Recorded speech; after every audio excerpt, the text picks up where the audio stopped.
Hello, everybody, and welcome to the Baka podcast.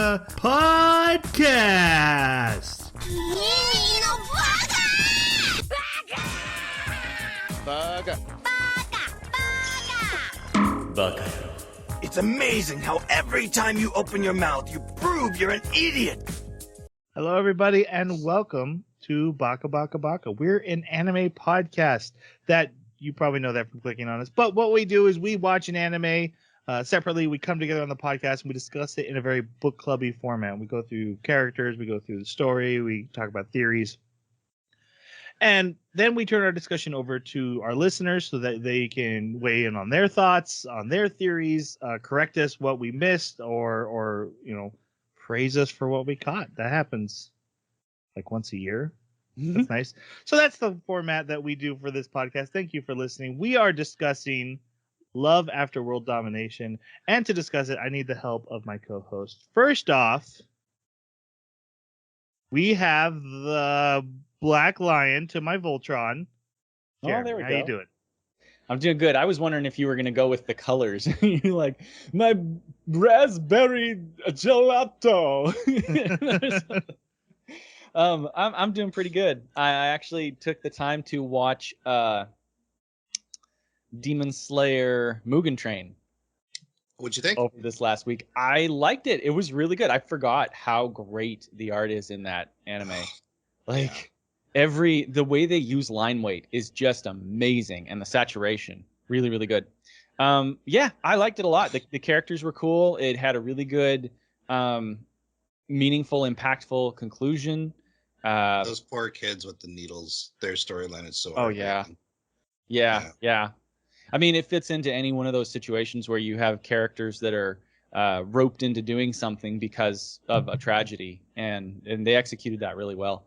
I also really liked the way that they portrayed the sort of subconscious of all four of the characters that we got to see. That was really cool. I was wondering how they were going to make it unique and interesting as each Freddy one went Krueger style. Yeah, exactly. and especially for Lightning Boy, like his was awesome. I loved that. Cracked me up so bad because his powers really manifest when he's asleep, so that's his subconscious. So like, if you go into his subconscious, you're gonna find that character. That's cool. I really enjoyed it. Very cool. We also have the Ivan Ooze to my Power Ranger movie. It's Jason. How you doing?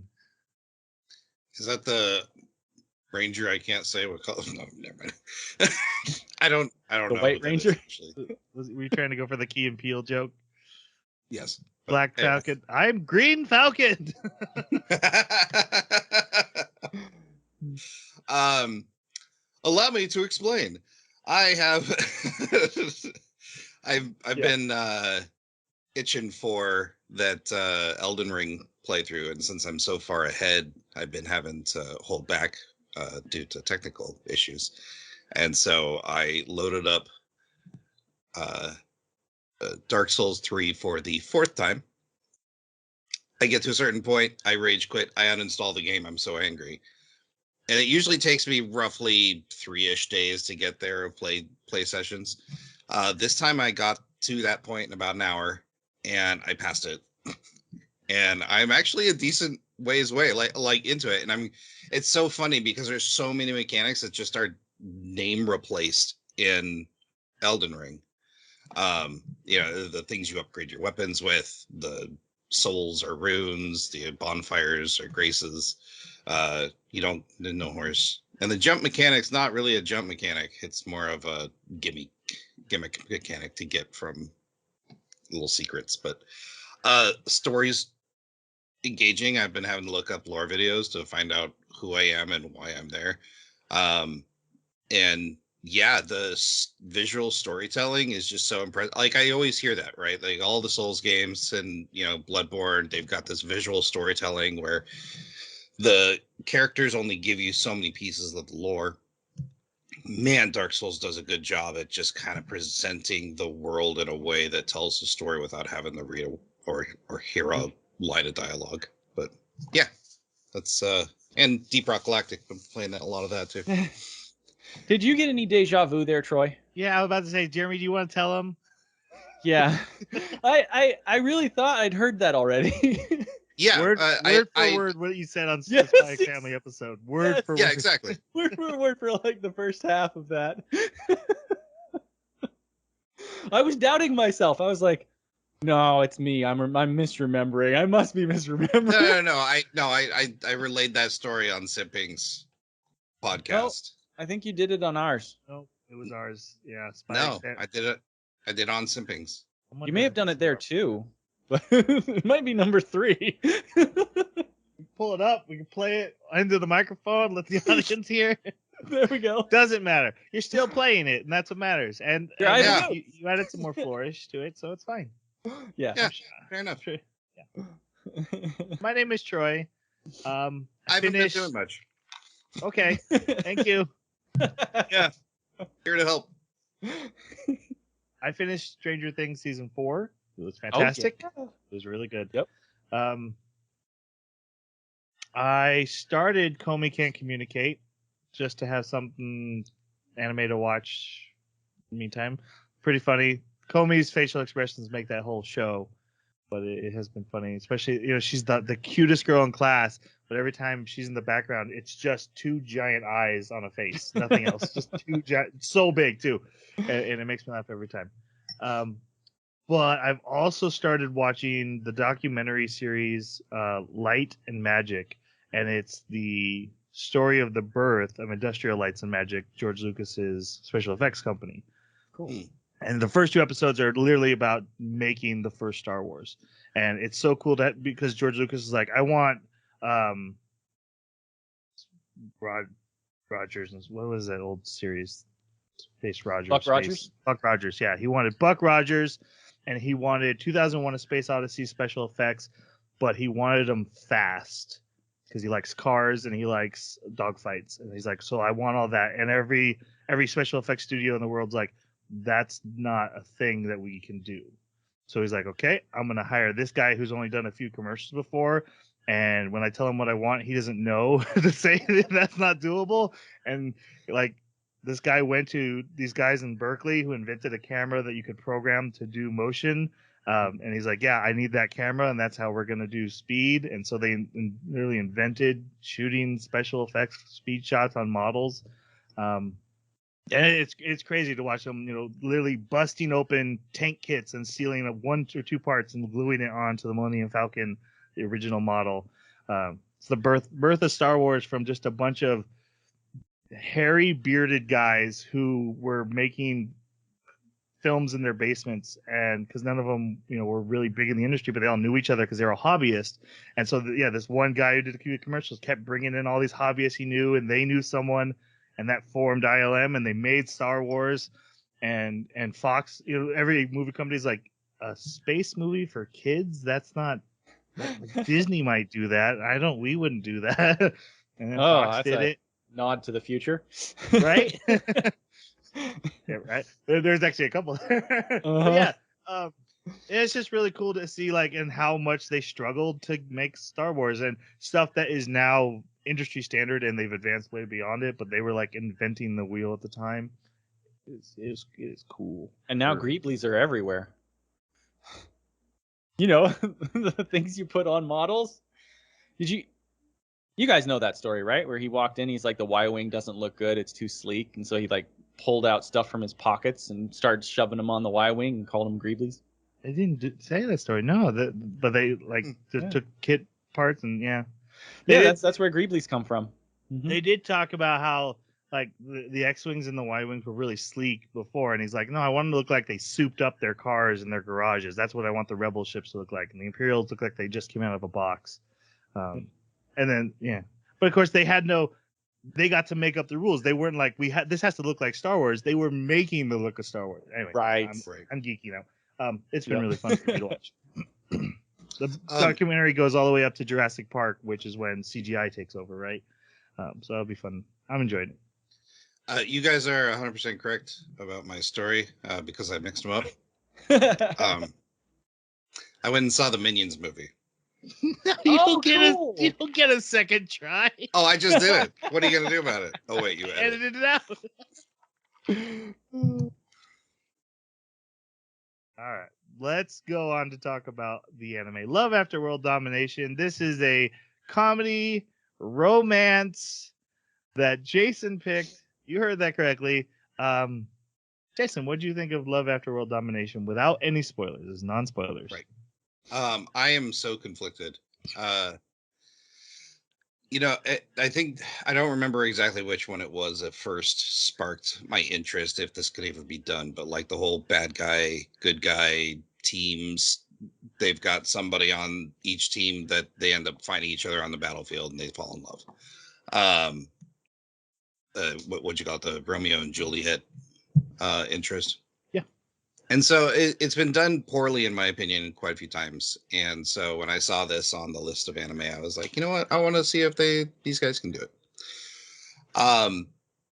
It's funny because this anime has me like churning in my head, like justifications for why I like it so much, because I do.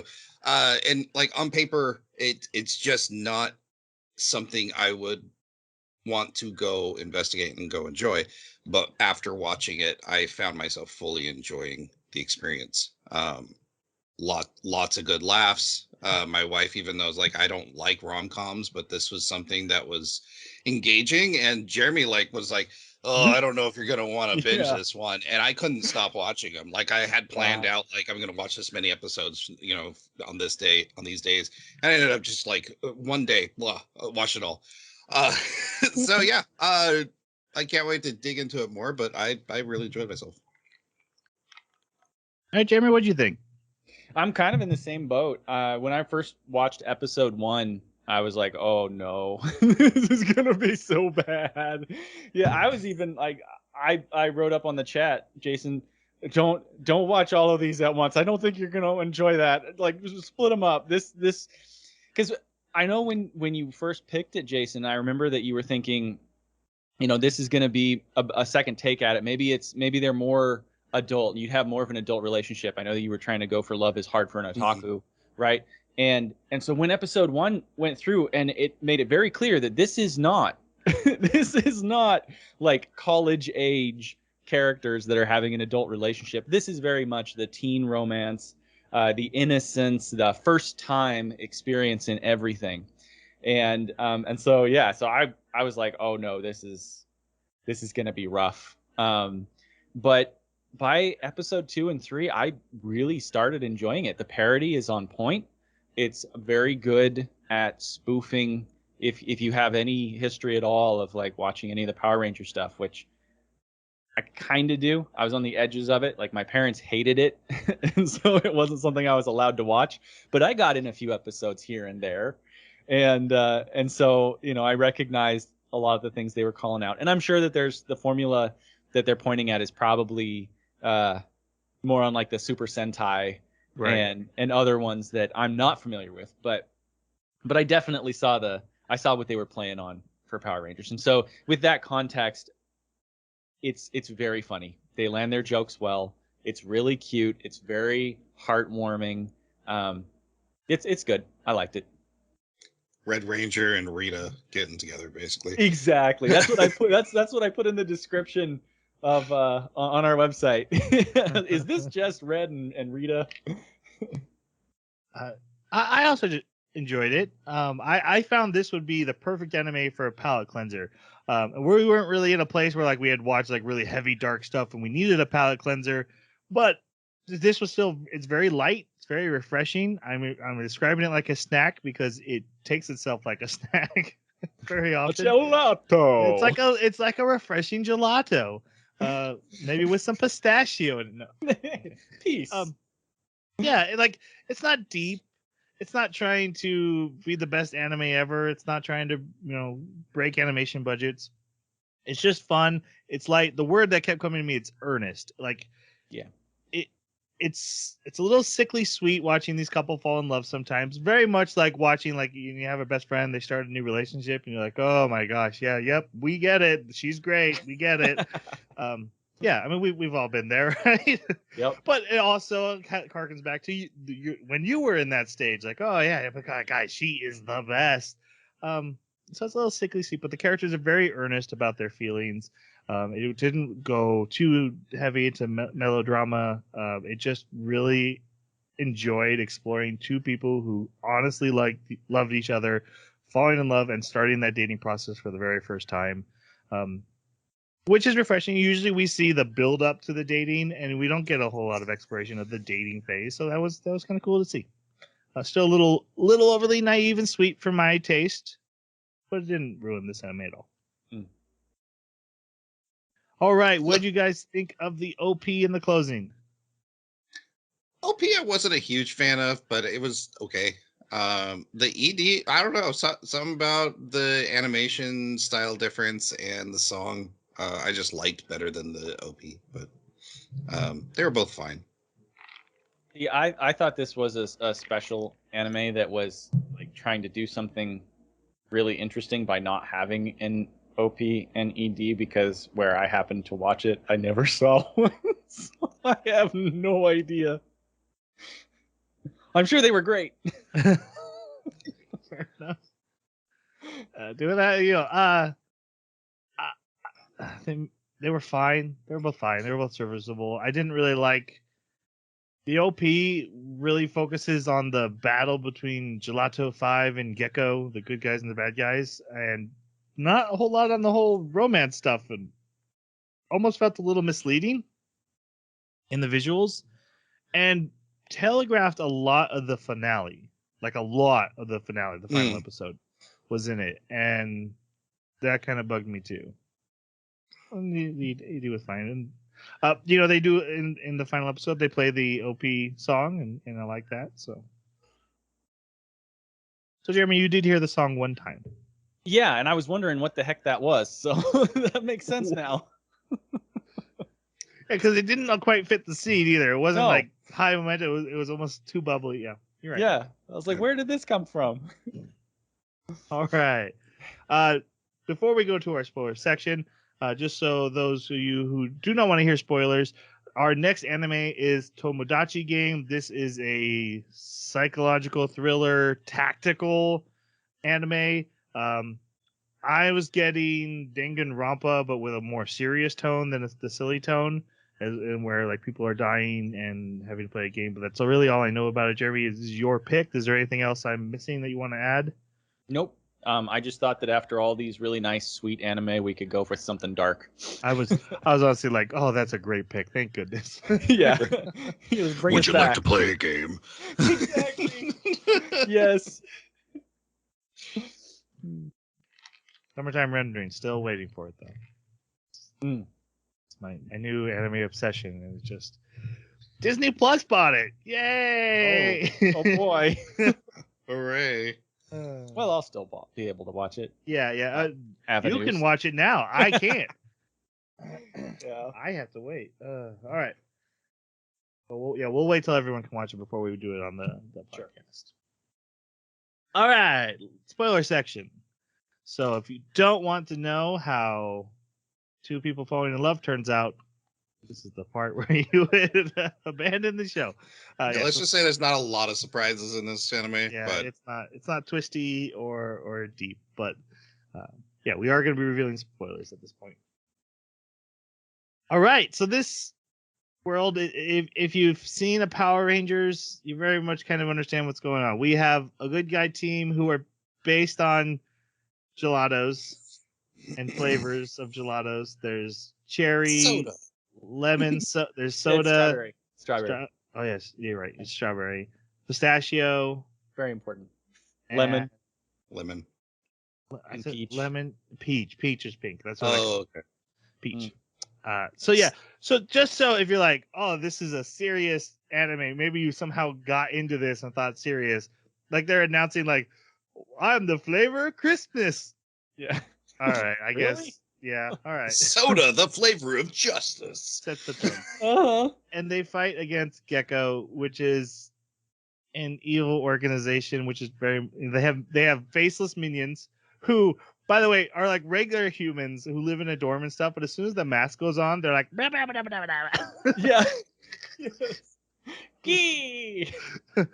um, and they have generals and princesses. And the generals are like monster men who are people fused with an animal, and then underneath them are princesses, which are really powerful females that are like their co-captains. And they're called the Princess Series because it's like, it's like he's got his anime figures there. I'm gonna bring up my first nitpick. This is and most of my issues are all nitpicks. This is a nitpick, but I have a nitpick with Gecko, and just that, like they have a dorm in town. Yeah, that's like Everybody clearly knows. their dorm. Everyone knows it's their dorm. Everyone knows where their base is, and they're just allowed to operate. Yep. And I get it's a silly, lighthearted anime, so it doesn't really matter. But I wanted there to be something like, oh yeah, we actually Gecko serves this part of the economy because they blow up like buildings so often, like that creates a lot of jobs, or some reason why Gecko wasn't as evil as they pretended to be. Like they're the villains of the Harlem Globetrotters, right? They're not actually bad people, but we have to have someone for the good guys to fight, and they serve a function. Because like their whole thing is like, we want world domination, we want to terrorize everyone, and one of their princesses is a main character of this that we're supposed to like, and who is a good person, completely a good person, but she's and she has reason to be there, but she also likes them and supports the cause. Well, her dad was a minion for years, apparently. Yeah, right. But again, I know. I guess he's got a retirement package. Yep. I just needed something that said why does the city allow Gecko to just and like you pointed out, her dad's a member of Gecko, which means this battle's been happening for decades. This isn't like a new set of bad guys. This is a long-term career for people. So this isn't the first Gelato 5. Like there's been a Gelato 5 for a long time, just clearly battling this evil and letting them have a base over there. And I just wanted something to acknowledge that because it bugged me for the character, not for the world. I agree with you, and that's one of my biggest complaints with the anime is it does really poor job of world building. There's just a lot of contrivances, and as long as you go into it hand waving and just be like, this is because like where's the police, where's the firefighters, where's the military at this point? Yeah. Because we're talking about bears with super weapons on their backs. Yeah. Like this, I don't see a society just taking this laying down because they happen to have 5 teenagers with superpowers. That doesn't, so there's a lot of, but also the amount of damage that Gecko does is just, nobody gets hurt. Yep. Yeah, like for the world, I think it works for the Power Ranger world. So this was actually. Go ahead. Well, I just want to hit that really quick, because normally I would be right there with you guys complaining about how this doesn't make any sense and it doesn't work with the story and the world isn't believable. But there's something about the fact that this anime has no pretense of being believable.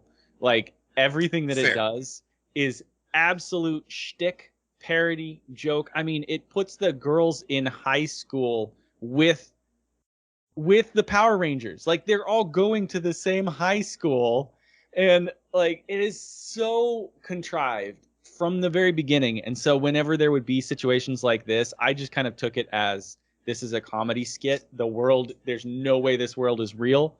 This is entirely just part of the joke and part of the ridiculousness. Is how funny would it be if Gecko was just like an organization in town and they've got a headquarters there, and like, yeah. So it didn't bother me at all, which in any other anime that would have driven me insane.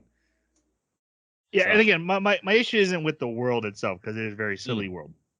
My issue is with Desumi, the character. Who let's talk about Fudo and Desumi. We'll start with Fudo, because the anime starts. There's a big battle happening, but we're watching basically what looks like Red Ranger, but he's Red Gelato, and the Reaper Princess, who's Desumi, sharing cookies together on a lovely, lovely afternoon.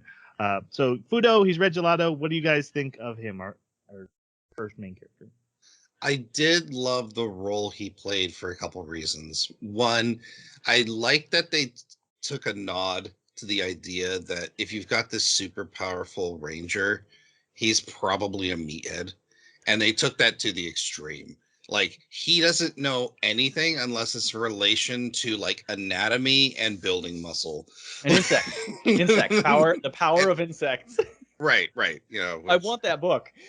I want but I think he fills a really great role because there's actually a little less contrivancy in his relationship because he's such a meathead and because he's kind of dumb.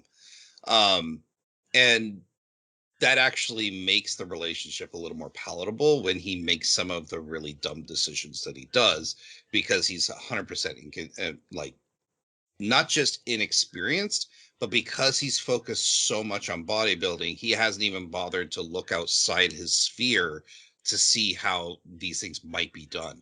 I mean, there's scenes where he's just got out of surgery, and as soon as everyone leaves the room, he pulls a dumbbell out from underneath his pillow. That was amazing. But yeah, I love the role that he filled. I think the only thing I think that might have helped the storytelling was if he had some sort of arc, but I don't know if he learned anything. He learned a few little like tidbits about how to have a proper date and how to think about things from her perspective, but definitely no like major character building arcs. Yeah.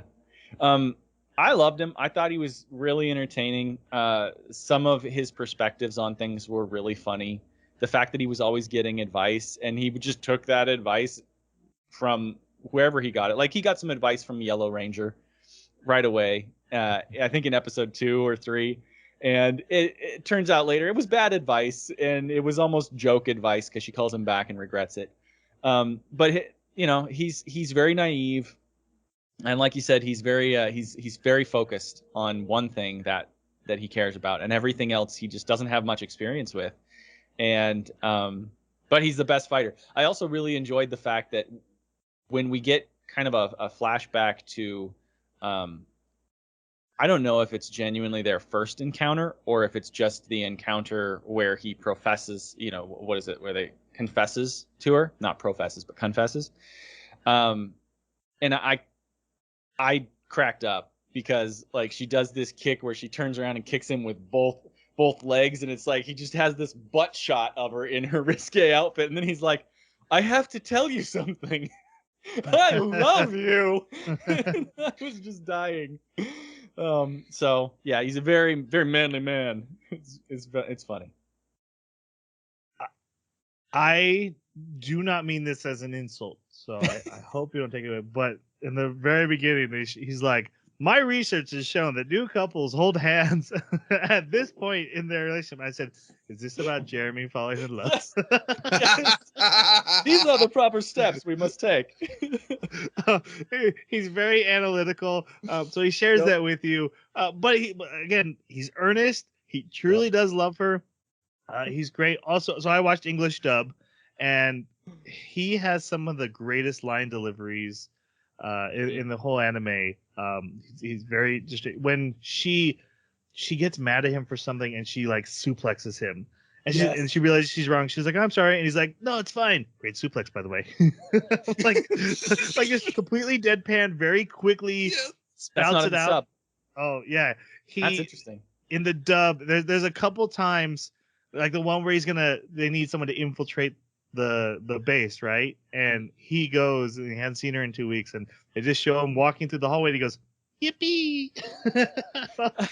he had some great English dub line deliveries, so very much enjoyed Fudo.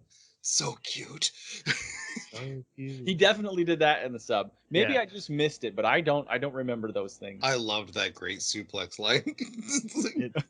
He has them sprinkled through maybe like one every other episode where it's usually he's very like emotional in his line readings, but he would be very deadpan. He would just be like very quick. Great suplex, by the way. Like like I just couldn't go without mentioning how good your suplex was because I respect the form. Uh-huh. All right. Now let's talk about the Reaper Princess Desmi. What do you guys think of her? I just absolutely loved her arc. She kind of goes from I need to do these things because I'm trying to make other people happy to maybe there's some happiness left for me. And actually, Fudo has some really deep lines when it comes to that situation. And I found that almost out of place with the anime we were watching. But it was really heartwarming. In fact, one of my favorite scenes from Desime is, I think, episode 4 or something. She's upset because she sees that she thinks that this relationship is making her weak. And I wasn't expecting that because I was expecting it to be very flowery and not all thoughtful. And so watching her arc was actually really, really nice. I also liked that the anime kind of leaned into the fact that she's basically a superhero, and like the Gelato 5 are not all that powerful without their suits. Like they're strong and probably top percentage as far as humans are concerned, but Decime doesn't have human strength. Yeah. Like, and apparently it's just something some people are born with because her sister shows signs of it as well. And actually, they make fantastic jokes later on with it, especially her with the flashbacks of her power. But yeah, I'm not sure there's anything I can nitpick with her because they wrote a really compelling character for a rom-com. Yeah, I thought she was great. No complaints. I got a kick out of her backstory. I guess the only thing that I'm wondering where they're going to go with it is, at some point, is she ever going to leave Gecko, right? Because even though Gecko is kind of harmless, they're not killing anybody. They are the bad guys, and she's got a lot connecting her to it. Her family, her friends, they're all in Gecko, her personal obligation. But since she's learning through her arc to be more confident in herself and make decisions according to what she thinks is right and what she wants, will that ever be a question in her mind? Like, will she ever look at Gecko and evaluate it and say, oh, they're the bad guys, I don't want to be a bad guy, regardless of what my family's doing? I don't think the anime will do it because you lose your central, conceit and you lose the joke. But I think at some point that will bug me if I was watching. But even up until the end, at no point in this anime ever addressed what she does for a job and her disliking it or her dissatisfaction. In fact, she's the best princess in fulfilling their missions, and she just doesn't find that to be a problem ever. Yeah, and no, she even declares, "Well, I'm very happy with Gecko." She does say that when Green Gelato is trying to recruit her, she says in her head, "I'm happy with Gecko." Mm-hmm.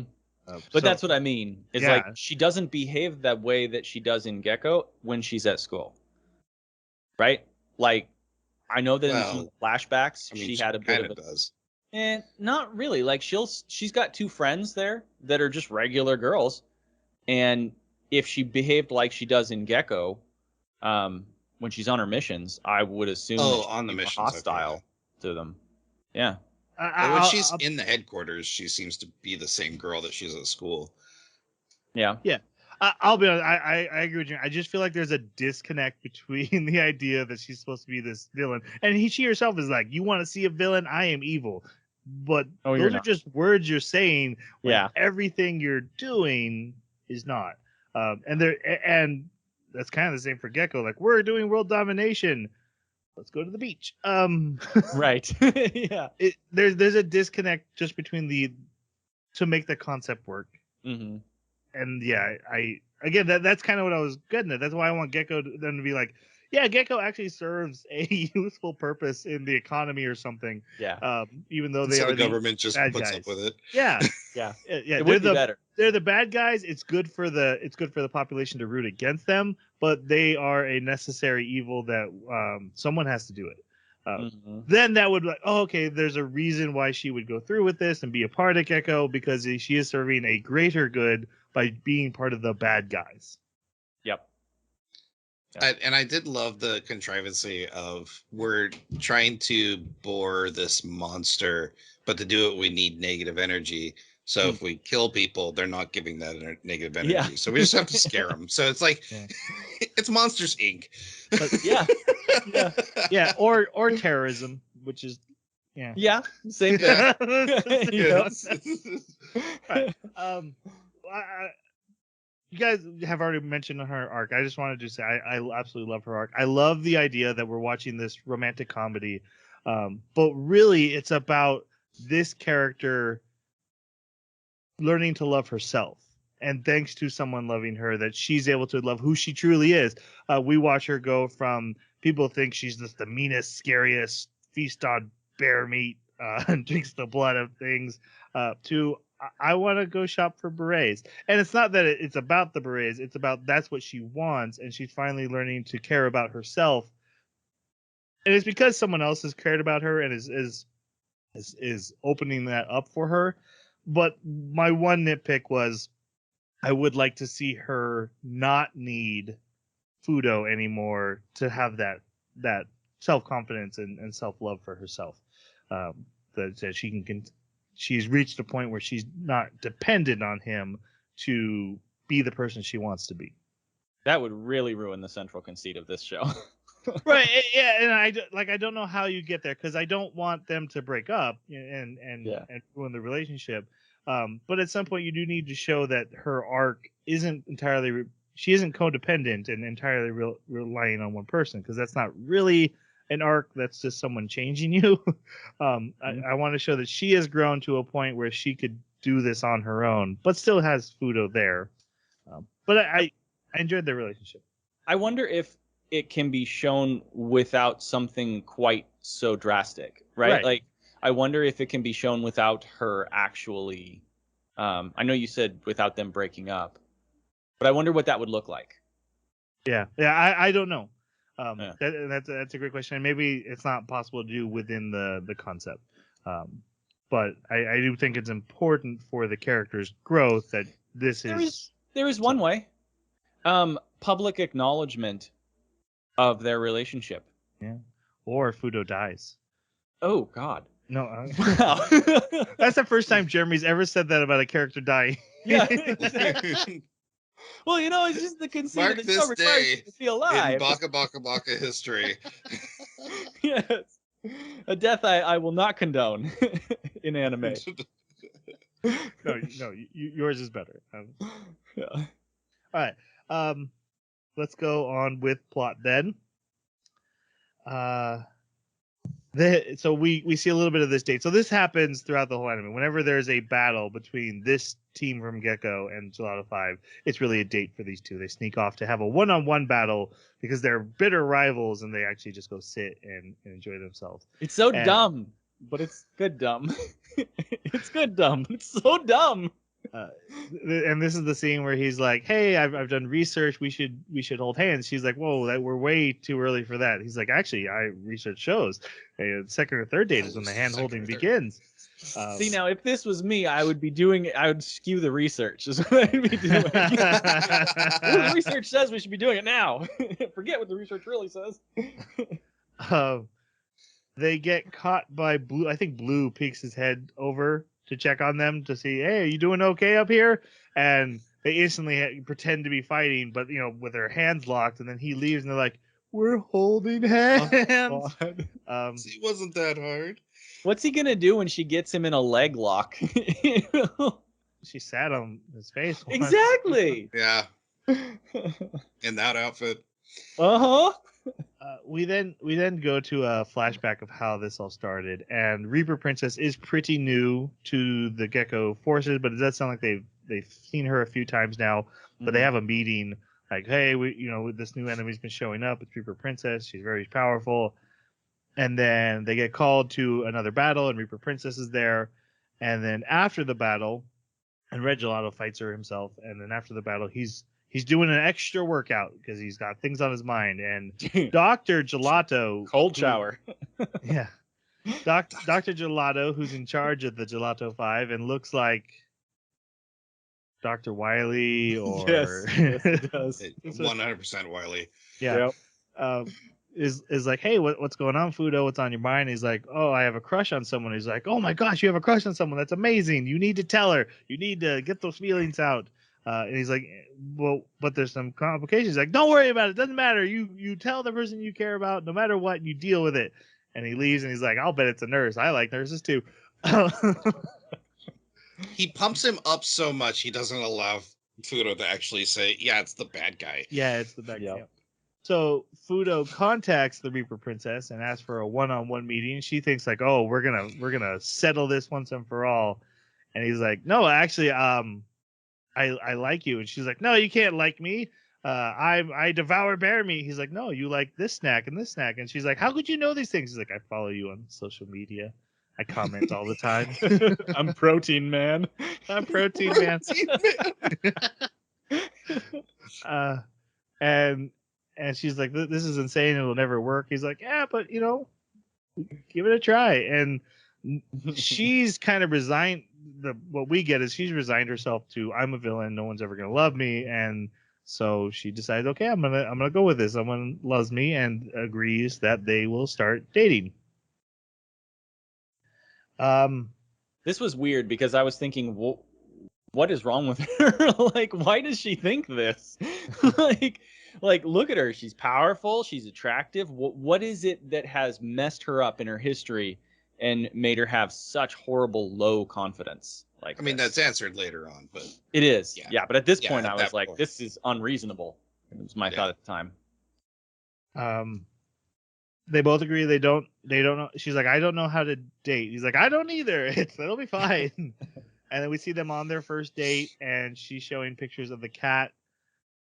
I love the cat. I love the cat. He's great. We sometimes get internal monologues of the cat. He's like, if anyone makes my human sad, I will kill them. On their first date, Yellow Gelato interrupts them, and Desmi beats the crap out of Red Gelato, which is kind of a running theme. If they get interrupted, they have to immediately pretend to fight. And Desmi's a little quicker to react than Gelato is, so he gets beat up a lot.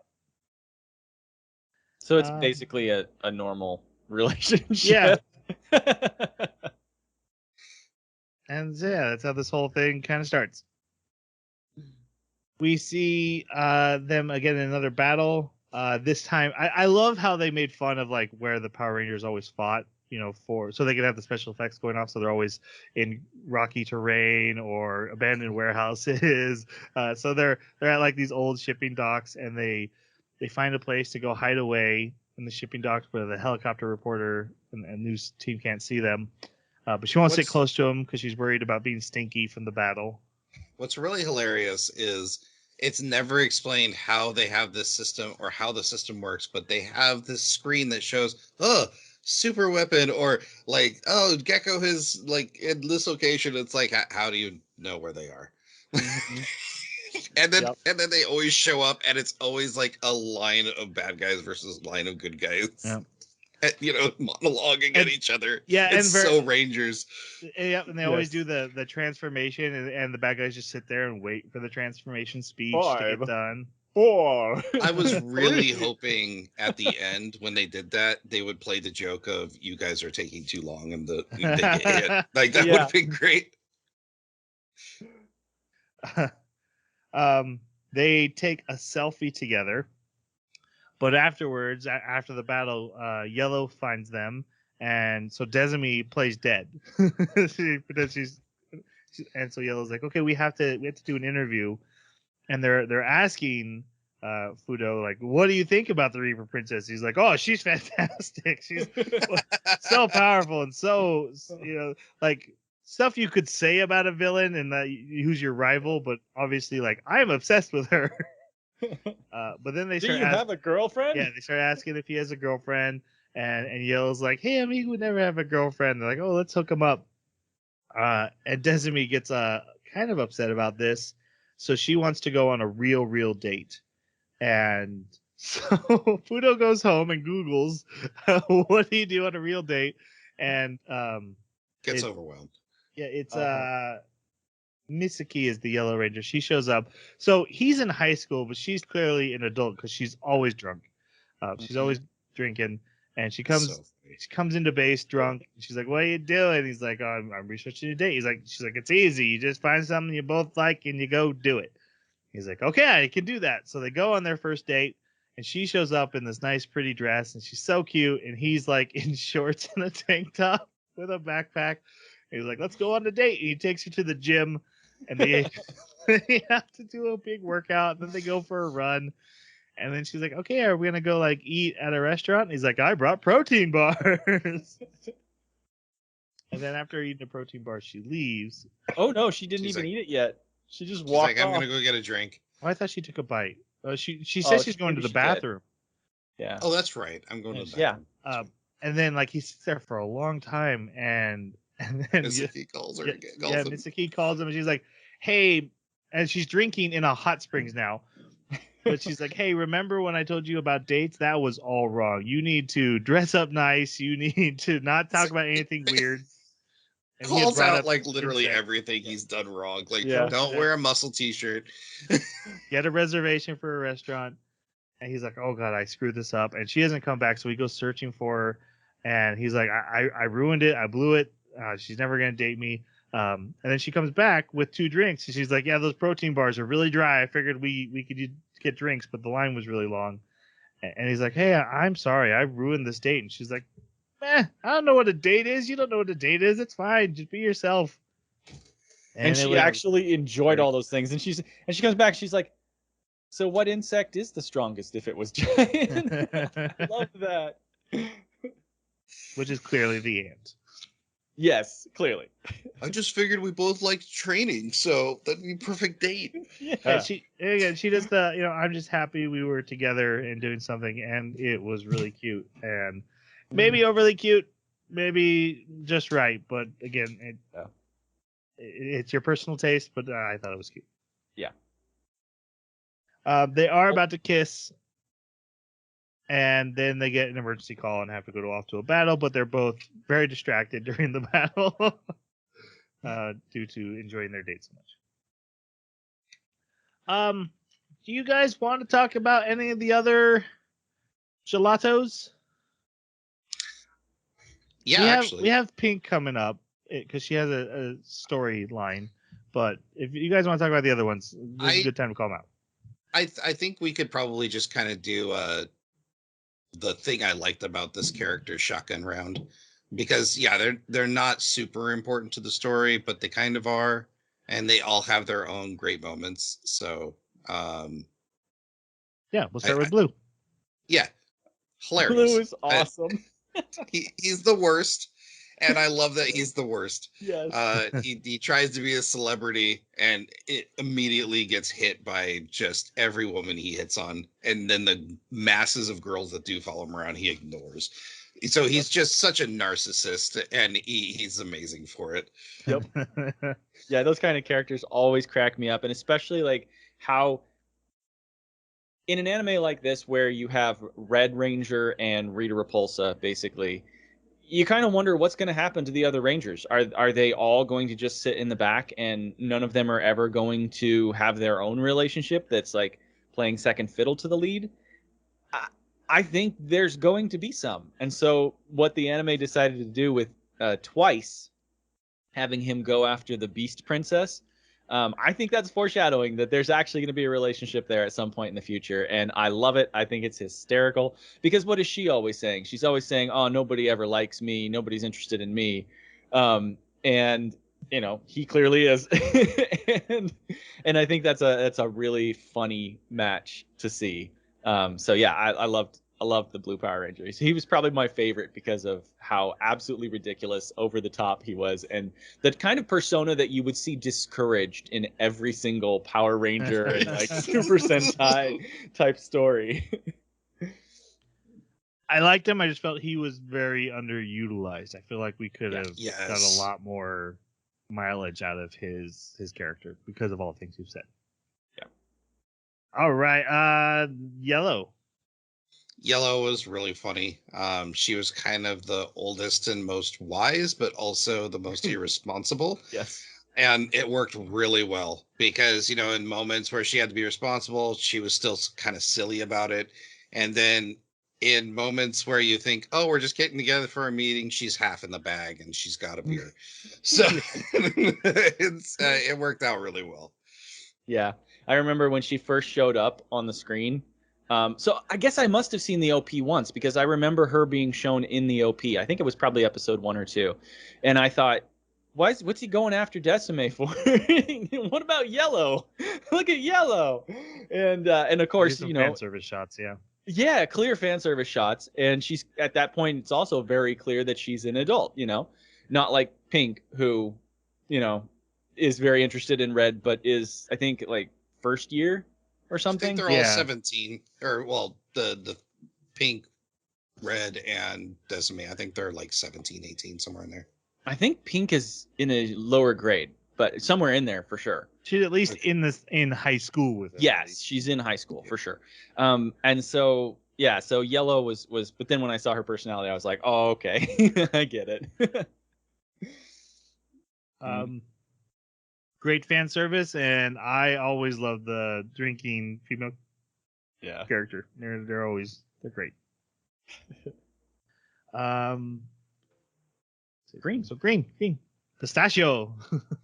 I would, again, another underutilized character. He's got the stoic, I am going to make sure that everyone's safe, and we recruit the best of the best. But the fact that Decime traumatized him, I thought was probably the funniest part of the entire anime. Watching that their backstory was just it. I don't laugh much at anime, and this got me really good. Also, his I need to prove myself once and for all, and that the way that goes is really funny. But yeah, unfortunately underutilized character in my opinion. I loved how self-aware he was, like, of his image at all times. He cares so much about the gelato, and he's like, I have to recruit the best, and I have to, like, even in the last episode when they have the commercial and they're looking at the different male gelato members that might be able to fill the role, and he's like, no, it goes against my image. It doesn't necessarily mean that that's who he is. He's a poser. He's a poser. Yes, because like you get to hear what he's actually thinking in his head, and it is nothing like his behavior. And yeah, he's awesome for that. Super fun. Thank you. That was the words on my mouth. Or poser. He's such a poser, and I loved it because every Power Ranger team has the stoic guy, right? The Voltron team, they have the stoic guy. He's always in a gi, and he presents himself as this like ninja master. And he always has the words to say when he talks. It's important. Otherwise, he's not getting emotionally involved. But this guy's completely flustered in his mind and scrambling every time to figure out what to say, and then he then says something cool to look cool to fit that character type when that's not really who he is on the inside. Loved it. Definitely underutilized. That's a joke that will work for me every time. Yep. All right. We go 2 weeks without any battles, so they're having withdrawals from getting to see each other. She's really grumpy at work and being mean to the minions. Fudo's all sad, and most of the Gelato 5 are on vacation, but they get an alarm that there's a new weapon detected at the Gecko base, so they have to do an infiltration mission And Red's like, I volunteer. And everyone's like, oh, he's so brave and sacrificing himself. Oh. And he walks out. Yippee! Oh man, I love that yippee so much. So and then we cut to Desmi and she's marching around all angry in the base because again they haven't fought. And then he just pops out of a vent. He's like, hey, I found you. So they go to like her staff room or her office or something. It's not the dorm, so it's not her room, but they go to play Uno. They just kind of hang out. And I love that he has no intent of doing the mission at all. He is there to hang out with his girlfriend. So they hang out. But then she gets a call on the video monitor that there's an intruder in the base. So she has to like tackle him and then sits on him. And the guy's like, did I just see a guy? And she's like, no. Okay, you're right. I must be wrong. And then she's like, sorry about that. And he's like, he sat on me. And then Culver Bear, who has no arc, he's just a joke, and he's one of my favorite things in the whole wide world. And he had literally a bear earlier had walked by and said, check out my guns, but literally the guns on his back. He's got new cannons, and I forget the guy's name. The gold guy in Power Rangers, who shows up for every fight, always loses, and is never the big bad of any episode, but he's always there. He's that guy, and his comedy bits always work. But yeah, he burst into the room. So Desmi is trying to shove Fudo in the locker, but ends up going in with him. So they're all pressed together, and her bra falls on his face. Embarrassing hijinks ensue where she smacks him.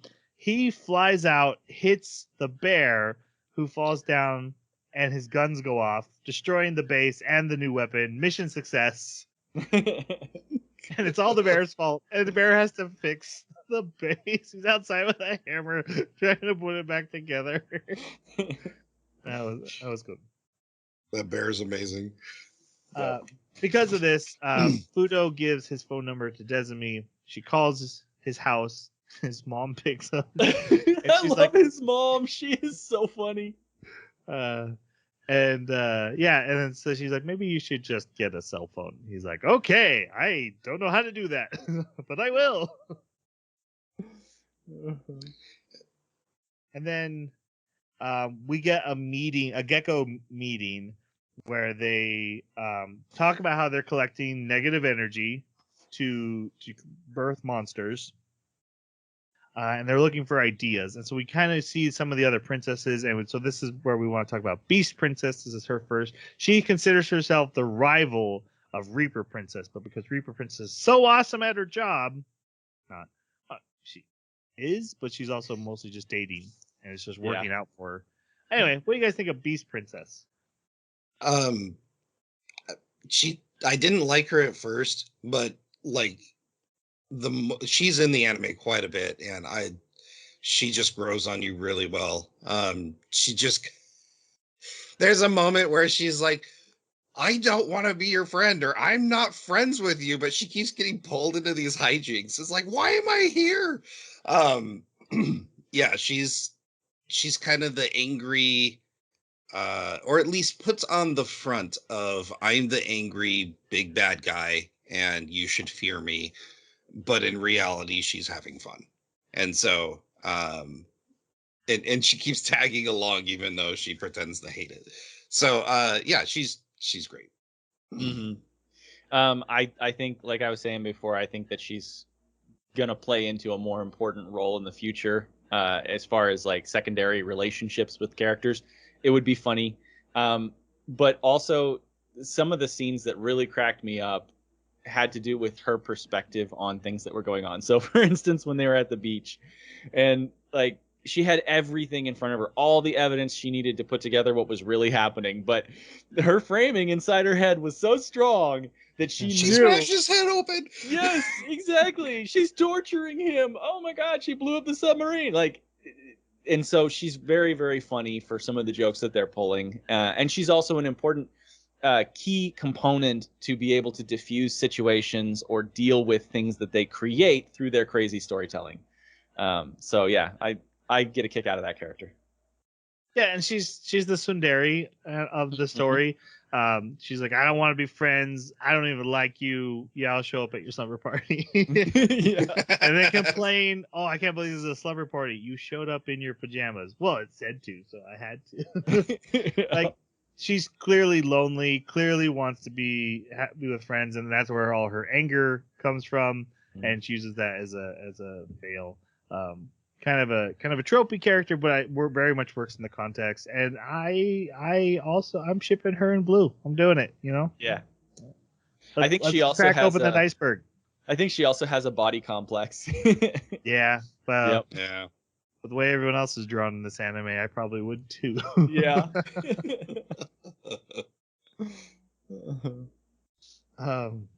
So in this meeting, they decide to they're looking for, like, where should we attack?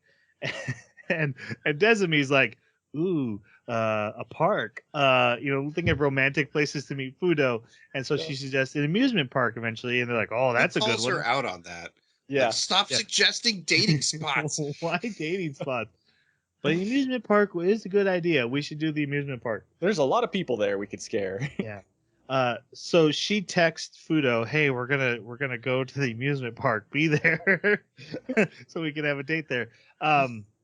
Yellow drags Pink along to spy on Fudo because he had gone to the amusement park, and they're like, "Oh, something's up with him. I wonder what's going on. Does he have a girlfriend?" Fudo's there. Meanwhile, in the bushes, Desumi and this giant bear and all the minions are hiding by like one bush, and the bear's like, wait, half a Gelato 5 is here. We should go. And Desumi's like, nope. She runs out. So, they start off pretending to battle, but then Yellow and Pink, they transform and they're like, we'll help you. And he's like, oh, man. And then, yeah, Red and Desumi sneak away and go on rides while this battle happens. And then after the battle, they have to go back. But while they're leaving, Haru, Pink Gelato, sees a picture from one of the roller coasters with Fudo on it with this mysterious, beautiful young woman. And she's like, wait, what? So that's where we're going. And that's what we need to talk about in this next episode is Haru. What do you guys think of Haru? I thought she played a decent role. I thought it was going to be much more adversarial when it came to winning the heart of Fudo. But they didn't decide to go down that route because we end up, the next, we get some resolution to that. But she later on, it's a little more contrived of her role in this whole dating situation. So I didn't quite buy it in the whole world that they built, but it played its role. It was fun. I thought she was adorable, and I love the fact that they let somebody else know that this relationship was happening. Yeah. I thought that was so useful. And they use it several times, but right away they use it once to show that they, this is why they did this, because like Yellow comes running up or green or blue. Somebody comes running up. I think it's blue. Is blue. She turns him away. Yeah, she turns him away. And this was something that they desperately needed in order You'll to have to get through me to search this place where they're not. Right. Does anyone else have concerns though that now only 3 members of Gelato 5 are fighting the entire villains? Yes, every time. One's on a date and one's on lookout. Yeah. Well, it just shows how overpowered the Gelato members are, I guess. But yes. Yeah, absolutely. Well, I completely agree with Jeremy on that. She serves a great function in the story by being the one who's in on the secret. Her explanation is, I'm in love with Fudo, but I also really like Desumi, so I'm happy that their love is happening, but I'm gonna wait for my turn. Yeah. And I hate that trope. I hate I love you, I can't have you, so I'm gonna wait and just support you anyway. And it's like, that's great that you stay friends with him or supporting him, but you deserve to find your own love. Don't wait for him. That's insane. Yeah, No. if there's a bear that you love, you need to tell the bear. Exactly. It's usually done in harem anime. That's where you usually see it, and that tends to be the very reason I don't like harem anime. Yeah. Is the lack of self-worth to say, okay, I'm not gonna wait around and hope he likes me best. I deserve someone who wants me as much as I want them. And so that trope showed up here and didn't ruin anything. Again, light comedy, and she served a great purpose in the story. She is a likable character. It's just a trope that always gnaws at me. Yeah. I hope that it's something that's just going to be a naivety because of her age. Yeah. And that as time goes by, she'll slowly notice other guys. Yeah. They could do that and resolve that issue for me very quickly if she was like, "Hey, I found someone I also care about." Yep. The next so the next episode is dealing with Haru. She's walking home from school and she sees Haru and Fudo in a cafe talking together, and she gets really upset and she runs away. And then at the next battle, she starts beating up Fudo, and they have this like secret language that they can telegraph each other's moves. Like, I'm gonna come in with a right and then go for the uppercut. So be ready for that. And he's like, okay, you attack left and I'll dodge right. And she just straight up smashes him. And he's like, okay, read that wrong. My bad. And then she does a new super move on him that sends him flying.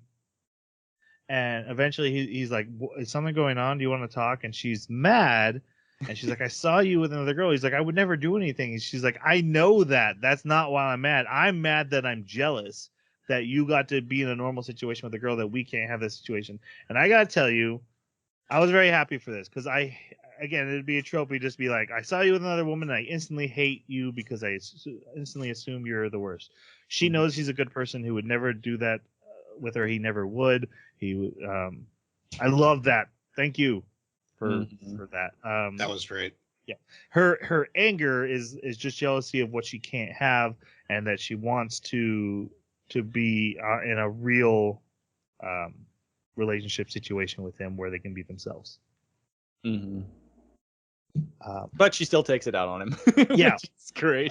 But he ends up hugging her, and they have this big talk about it, and she feels better. And then they're sitting there holding hands, and Haru walks in, and not even. They just it pans over, and she's sitting right next to him. So he's walking with her. He's like, "Hey, how much of that did you hear?" And she's like, "The start of the conversation." Yeah. Oh, good. I love his internal monologue of this. He's just like, maybe she doesn't know still. She's not saying anything. Maybe she only caught some of it. Maybe there's a way out. Back at base, they call a meeting, and Haru's like, I have something to say. He's like, oh, here we go. And she's like, hey, we have a big test coming up, so we'll be busy. He's like, what? She's keeping it a secret, and he goes and talks with Desumi about it in the park, and Desumi's like, we'll have to murder her. Yeah. He's like, maybe that's not option one. And then she's like, fine, I won't murder her. And then she senses something. She's like, hey, can you go get us some drinks? She says this really complicated drink order. He's like, what? And she says it again, and it's a great bit. She just keeps making it like super long and complicated. And he's like, I will figure out what that is. He leaves to go get it. And but really, Haru's there, and so she was just buying time. And Haru challenges her to a fight, which she gets her butt kicked, and she reveals that I love Fudo, but also once I was attacked by thugs and you saved me, so you're like a hero of mine. So I'm actually happy you two are together, but I needed to test my strength against you and see if I could beat you in rival thing and blah, blah, blah. And then they hug and they cry, and he returns and Haru is sleeping in Desumi's lap. Like, he thinks she's dead. Right, because she's got like the dirt and punch marks. Yep. And then she does the like, if you mess this up, I'm gonna take him. Sure.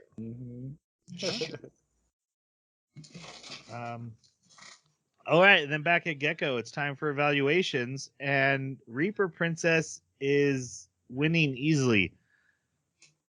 We need to talk about this. We need to talk about the negative energy that she's generating. What is she doing that generates so much extra negative energy when she's not even participating? I think they're Well- counting it as the unit's production. Yes. Mm-hmm. So whatever Bear the manager and his gets- guys are doing. The manager gets the compliment for the team's effort. Mhm. And because she's going out so much more often than everyone else, Okay. it's just a numbers game at that And point. also the fact that she got an extra 50 points for keeping Red busy the whole time. Yeah, that's true. For always, but yeah. 500 points, I think. And the actually. time when she 500s, she did, because in the last episode where she beat him up, being jealous, that counted bonus. Yeah. All right. So after Beast Princess, of course, super furious. I want to be the best. Rival stuff. But then Beast and Steel Princess are hanging out, and Steel admits that she has fallen in love. And Desiree hears this, and now she's like, "Love is the best. I'm all in on love. I want to hear about your love." And Steel Princess is like, "Yeah, no, but I can't tell them. I'm kind of a worthless person. I'm not good at my job. I'm not really good at anything." And they're like, "Well, I'm gonna help you. We're just gonna give you confidence." So they do this montage. And hijinks could ensue. Yep. They do like Pilates and cooking, and basically Okay. the fact that she's in this big steel coffin Yes. shell means that she's terrible at all this stuff. I love that, like, when they're doing Pilates and when they're doing swimming and things like that, she literally just lays there. Well, Yeah. everybody else is actually putting effort for it. She does not put effort into anything she does. Actually, That's it's funny you mentioned that because Beast Princess is like, "Why am I here doing this?" Yeah. She's like, "This isn't about me." Like she's complaining to the writers. Why did you put me here? Desmi meets up with Fudo on one of their dates, and she's telling him about this, and she's like, what is it about me that made you love me? He's like, no, just the way you are. You didn't have to change at all. You just be yourself. And she's like, oh god, I've made a huge mistake. So she goes back to Steel, who is now in like defense mode. So anything that comes close to her, Steel spikes stick out, or tentacles. But she gets to her anyway, and she's like, nope, you're worth loving just because you are who you are. You don't have to do anything or be anything. And they take off her mask, and she's crying. She's like, okay, I'll do it. Even though I have nothing to give. And she takes off the steel suit for the first time. And she's got huge tracts of land. Huge. To the point where, like, Beast Princess is looking down like, what the? Don't stand next to me. Don't stand next to me. Yep. And then Steel Princess, who almost never wears her steel suit anymore, even though she had to do it through the whole montage of swimming and Pilates, doesn't wear it anymore. Goes and confesses her feelings to Culver Bear, my favorite. Yeah. And he instantly is like, yes, I love you too. And they are dating, and they are the best relationship in this whole anime. Oh, Hands down. Because one, we don't have to see all their sickly sweet. There's no slapping each other. There's no any of that. They don't have any drama. Their love is also forbidden. It's against workplace rules, but they don't care. They're bad guys. They're gonna do it anyway. And you know what? And everyone knows about it too. Yep, their relationship goals. Don't be like Fudo Desmi. Be like Culver Bear and Steel Princess. Oh, and then immediately Culver Bear goes to some other commander, is like, hey, I need Steel Princess on my team. Steel Princess is on Snake something. Yep. It's her princess, and he's like, hey, I'm gonna start taking her with me on missions. And then a lot of Five's like, this isn't fair. There's too many now. And I love, like, the attacks that the bear and the Steel Princess are doing. Are like, love spikes and love this and love that. It's very cute. All right, so at the next battle, this is where Blue look for him, and Pink is like, you get away or I'll beat you up. And I just remember thinking, like, there's now an extra princess, but only 3 gelato members are actually actively fighting. It's messed up. Yep. But Desmi has made a lunch for Fudo that they're going to share. And he's like, oh, could you? Oh, she wants to feed him. That's right. I read that I'm supposed to feed you. And he's like, oh my God, this is the best. This is the best. And then his stomach is in so much pain, he almost passes out. He's like, no, just feed it to me anyway. She's like, you're dying. He's like, I don't care. Let me die happy. Yeah. They take him to the hospital. he has appendicitis. And then people keep trying to feed him food, and he's like, "Nope, no one will feed me food until Desiree has fed me food." So, His own mother, even his own mom, is trying to give him apples. But then Desiree finally visits when things have died down, and she feeds him the apples in a very cute scene. And then they go for a kiss, but mom shows up. In one of my favorite bits, though, the mom's like, "You're gonna join my volleyball team," and takes Desiree to women's volleyball, and she's awesome, and they become good friends. And I'm like, that's a good bit. I like that. Yeah. I Yeah, mean, I actually, it paid off at the end when they're walking home, and she's like, "Take good care of my son." yeah, knows they're dating. Yeah. Yep. I love the. I used to be a looker. Yes. Really? It's a And the very picture very shows- Mob Psycho art style for her. Yes. Yeah, square, very square, manly jaw on his mom. Yep. All right. Okay, so we get the storyline. She's doing so well, Desiree, that she's being given a promotion to one of the beast commanders, and their next beast is a gorilla. She gets to become a gorilla. Everyone's very happy for her. Even Beast Princess is like, I'm your rival, but congratulations, you have earned this. And this is where we get to see Desiree's family. Her family calls her, and her dad and mom still wear their minion suits because they were minions who met and fell in love and then had a family, and they are pro gecko, evil gecko, all, and they're so proud of their daughter getting to become a beast commander. And she's They have a retirement plan. They're on a retirement plan from Gecko. Honestly, as silly as this anime is, this is one of my favorite subplots, is that she comes from this evil family who has expectations of her, and everything she's ever done. We kind of talked about her arc anyway, but just that everything she's ever done has been pre-set out for her and doing what other people want her to do. And she gets her call from her family, and then Fudo calls her and hears that she's sad, and he shows up an hour later at her dorm. They sit on the roof, and she's telling him about it, and she asks what she should do, and instead of being like, "No, you can't become a gorilla. That's insane. That's what an insane person would do," he says, "What do you want to do?" And that's all he says. He just whatever, and is absolutely okay with whatever she wants. No one's ever treated her like that. Honestly, real relationship goals right there. That was a very authentic moment that I really enjoyed. It kind of came out of left field for me how profound what he said is like, you are so nice and kind to everyone around you. I mean, except when you're performing terrorism. Right. But you need to save a little bit of that kindness for yourself. And I was just like, did that just come out of this anime? Holy crap. Right? Like, that is really good life advice, let alone advice for Decime. See, that's what's weird to me. Like, I understand exactly what you guys are saying, but at the same time, was he really totally fine with her becoming a gorilla? Was he being honest about what he thought, or was he telling her what he thought was appropriate to say at this time? Because of his meatheadness, I wouldn't be surprised if he did not think about the consequences down the road. I can see that. I want, like, his sole focus at that moment was, I want to make Desime happy. What would be the best thing to tell her that would make her happy right now? Yeah.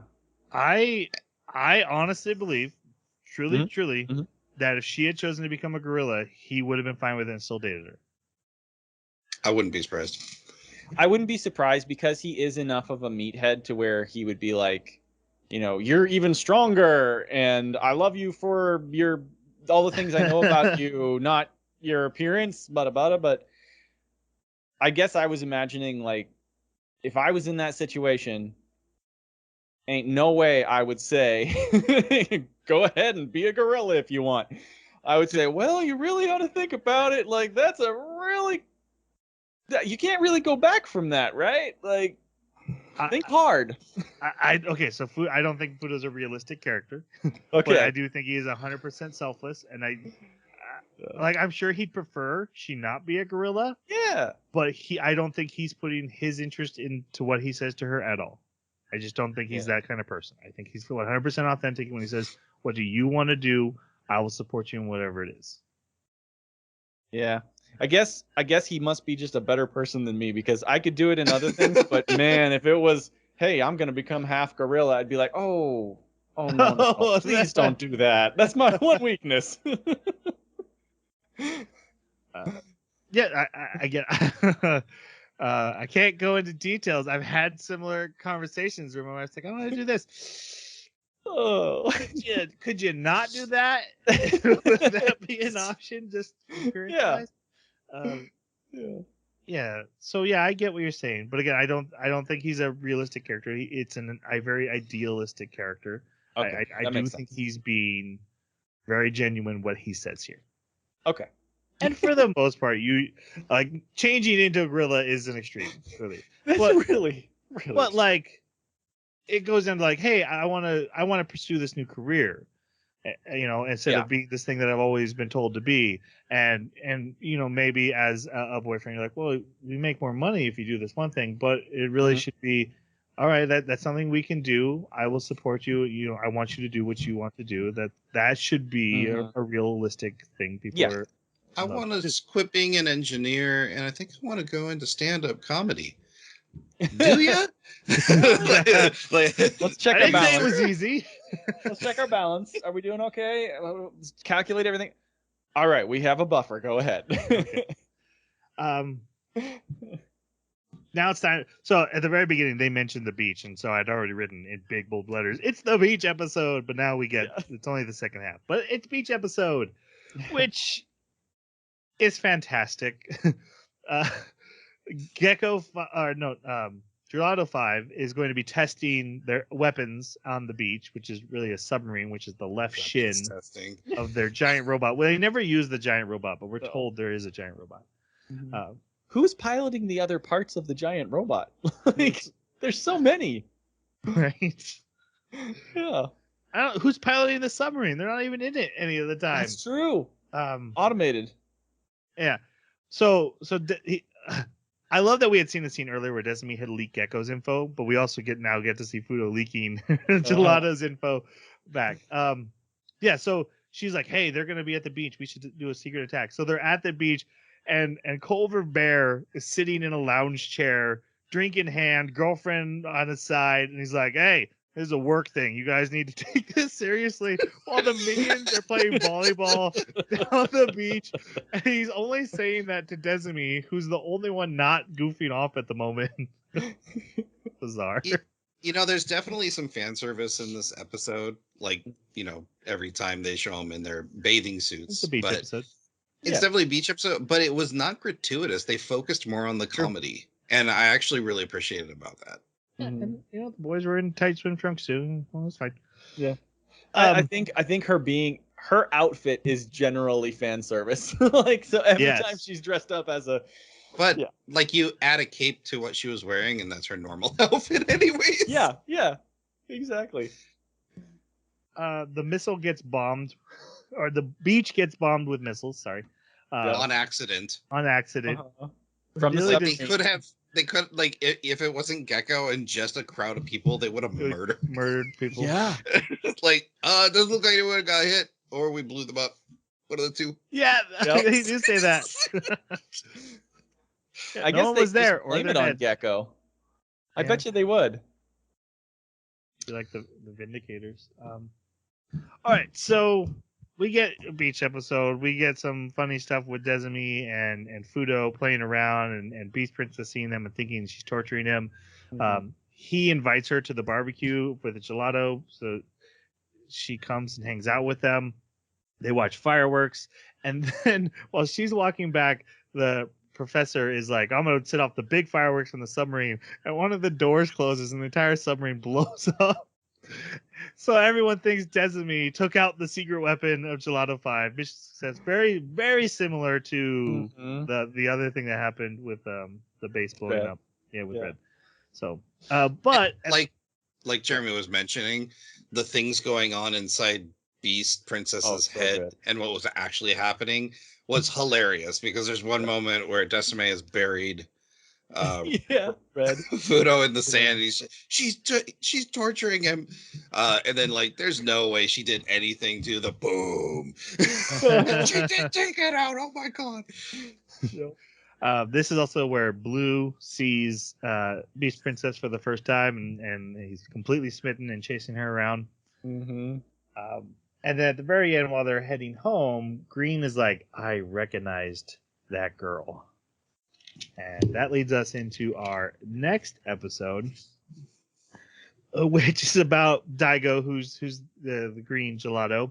And he comes to Fudo and he's like, is that girl's name Desami? Or no, who was that girl? And he's like, well, that was my girlfriend Desami. He's like, oh, you said the name, and he passes out, and they have to take him to the He infirmary. like goes into a complete PTSD like breakdown. Yeah.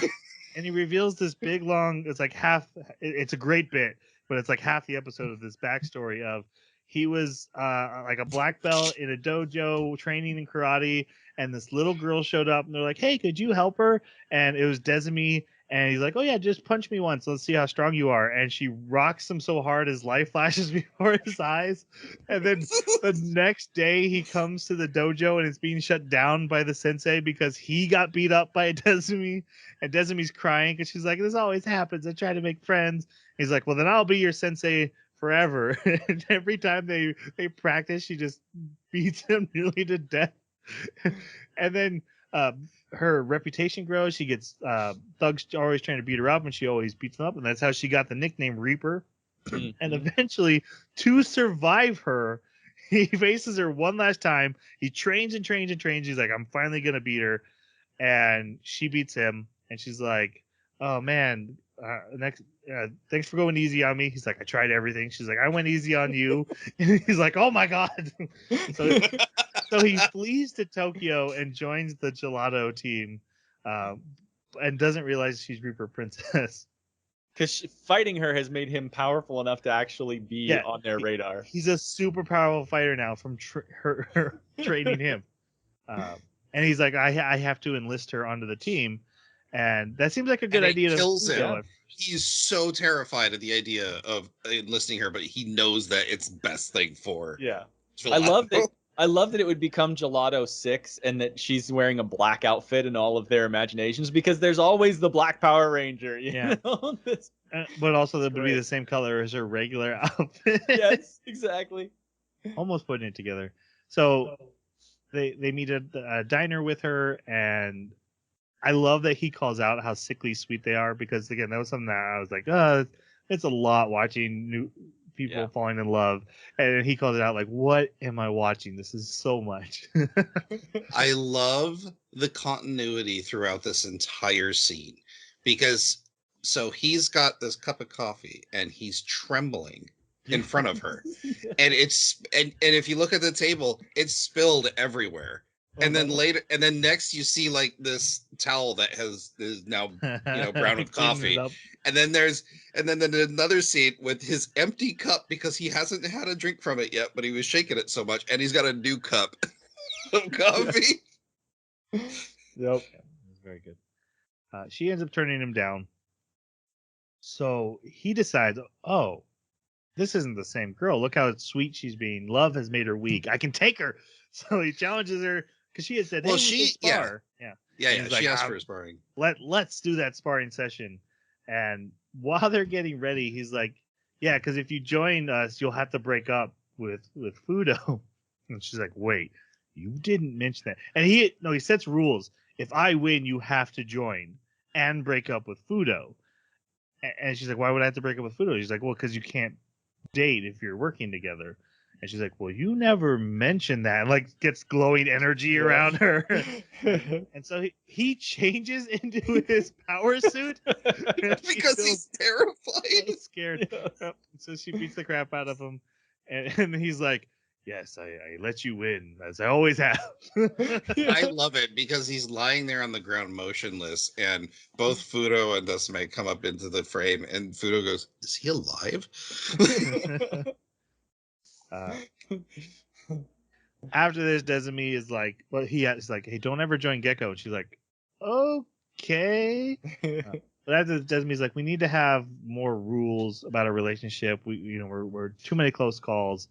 But then she hugs him right there in the street, and he's like, "What about?" She's like, "Why aren't you stopping me?" Cute lovey-dovey stuff.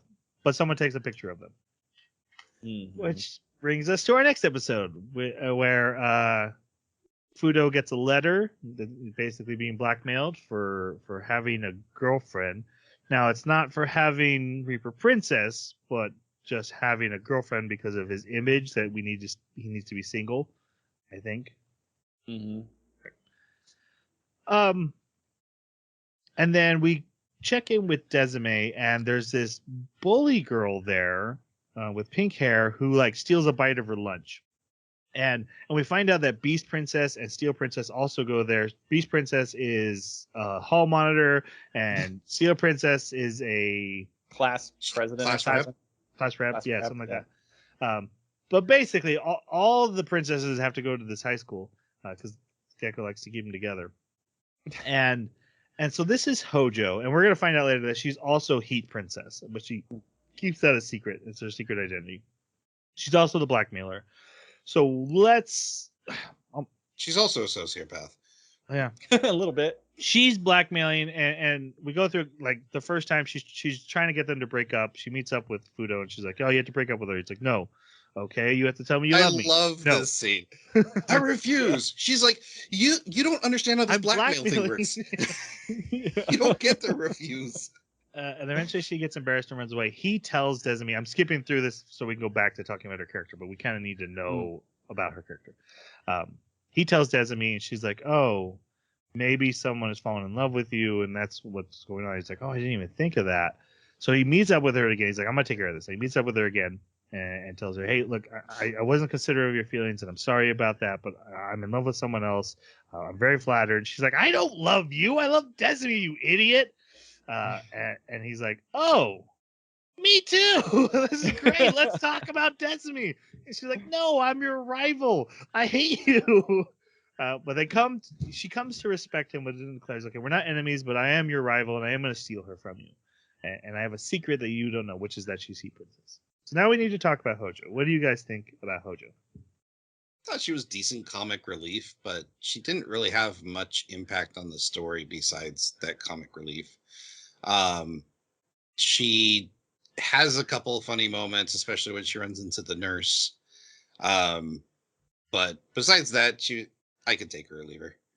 Yeah, she seems very much to be a one-dimensional character. She exists for one joke, and so I didn't like her a lot, but I definitely laughed at some of the things that she did. Like that character, like personality, it does. I like it. Like it cracks me up. I think it's funny, but she hits the wall and creates a huge plume of. I love that. Concrete smoke. Okay, and I mentioned that in the beginning how like there's something about when the characters chase each other. It's fantastic. Like she is well, how do I put this? She's drawn. She's a thick girl. Yeah. There we go. She's a thick girl.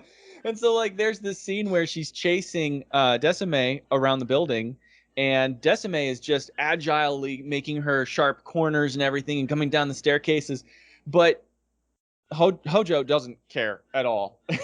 So she's this blur that boom slams into the wall, and you get like concrete and dust and everything blowing out to the side.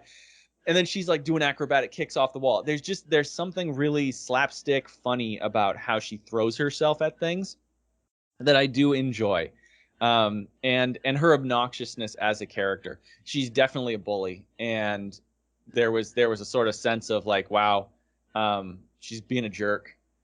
But at the same time, what they decided to do with that later, I was like, okay, I can see her in the background. Like when they do the scene where they do show up in their pajamas, and she's still got her helmet on, and she's like hanging off of Desime constantly.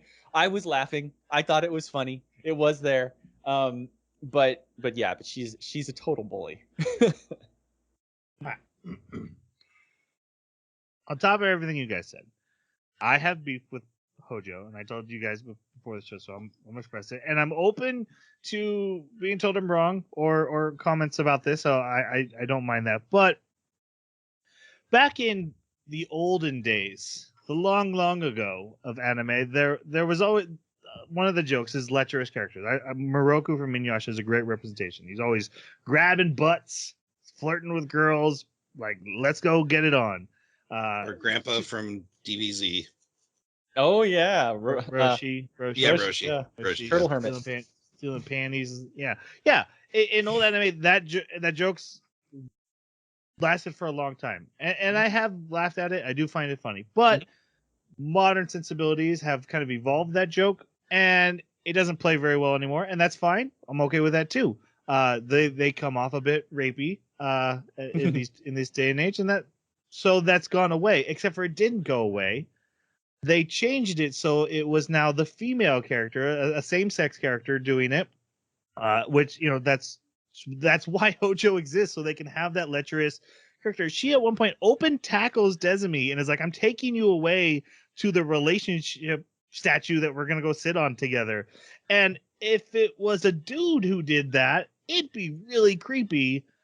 And I'm super happy to have representation in the anime, but I feel like making them that lecherous character just so you can have your joke is a bad look. And like either you go for the joke and you just own up to it, but using Hojo for that, it sits wrong with me. It just doesn't feel right.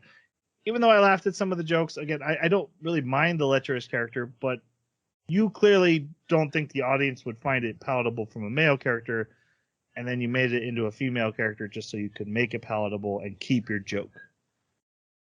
Now, either do or don't. Yeah. Now, I actually agree with you. I do wonder if Blue is meant to serve that role, and we're just not seeing it manifest through characters. I think that are in the story yet. I think Blue serves a different character trope. So you think that his narcissistic approach and his sort of running, salivating after Beast Girl wouldn't be considered the same? Blue doesn't chase girls just because he likes, to be that lifestyle. Blue loves himself some Blue. He loves himself way more than he loves anyone else. That's true. Hojo is obsessed with Desime in a very unhealthy way. And not because it's a same-sex attraction, but because it's a desperation for that person. So I think Blue actually kind of proves the point, because he is chasing after Beast Princess. He does kind of go through those motions, but we don't see him open field tackling her. He's not in a mask holding her tight and then sleeping in the same bed with her that night. If they showed that, we'd be like, creepy, Blue. Let's step too far, Blue. Wearing a mask and then hugging your arms all around Beast Girl's body, and she's like, okay, what's going on? I don't really know, but we know it's Blue behind the mask and being creepy about it. I think Blue could be that character, but they don't go that far with him because it would come off bad and the audience would react negatively to it. But with Hojo, they're like, oh, we can get away with it, so we're going to use Hojo for it. And I just say, if you're going to have good representation, just let them be regular characters. Again, I could be off, and that's just my point of view, so I'm happy to be told different, and no one has to agree with me, but that's just Hojo that's a bad way to say that. Hojo didn't work for me. Yeah, there you go. Yeah. Okay, and there we go to their next date battle. I call them battle dates. And they take a compatibility test, which they only got at 98%, which is really good. Yeah. But Fudo's like, why not 100? I did like the look on Desume's face when she's just like, you're taking this way too seriously.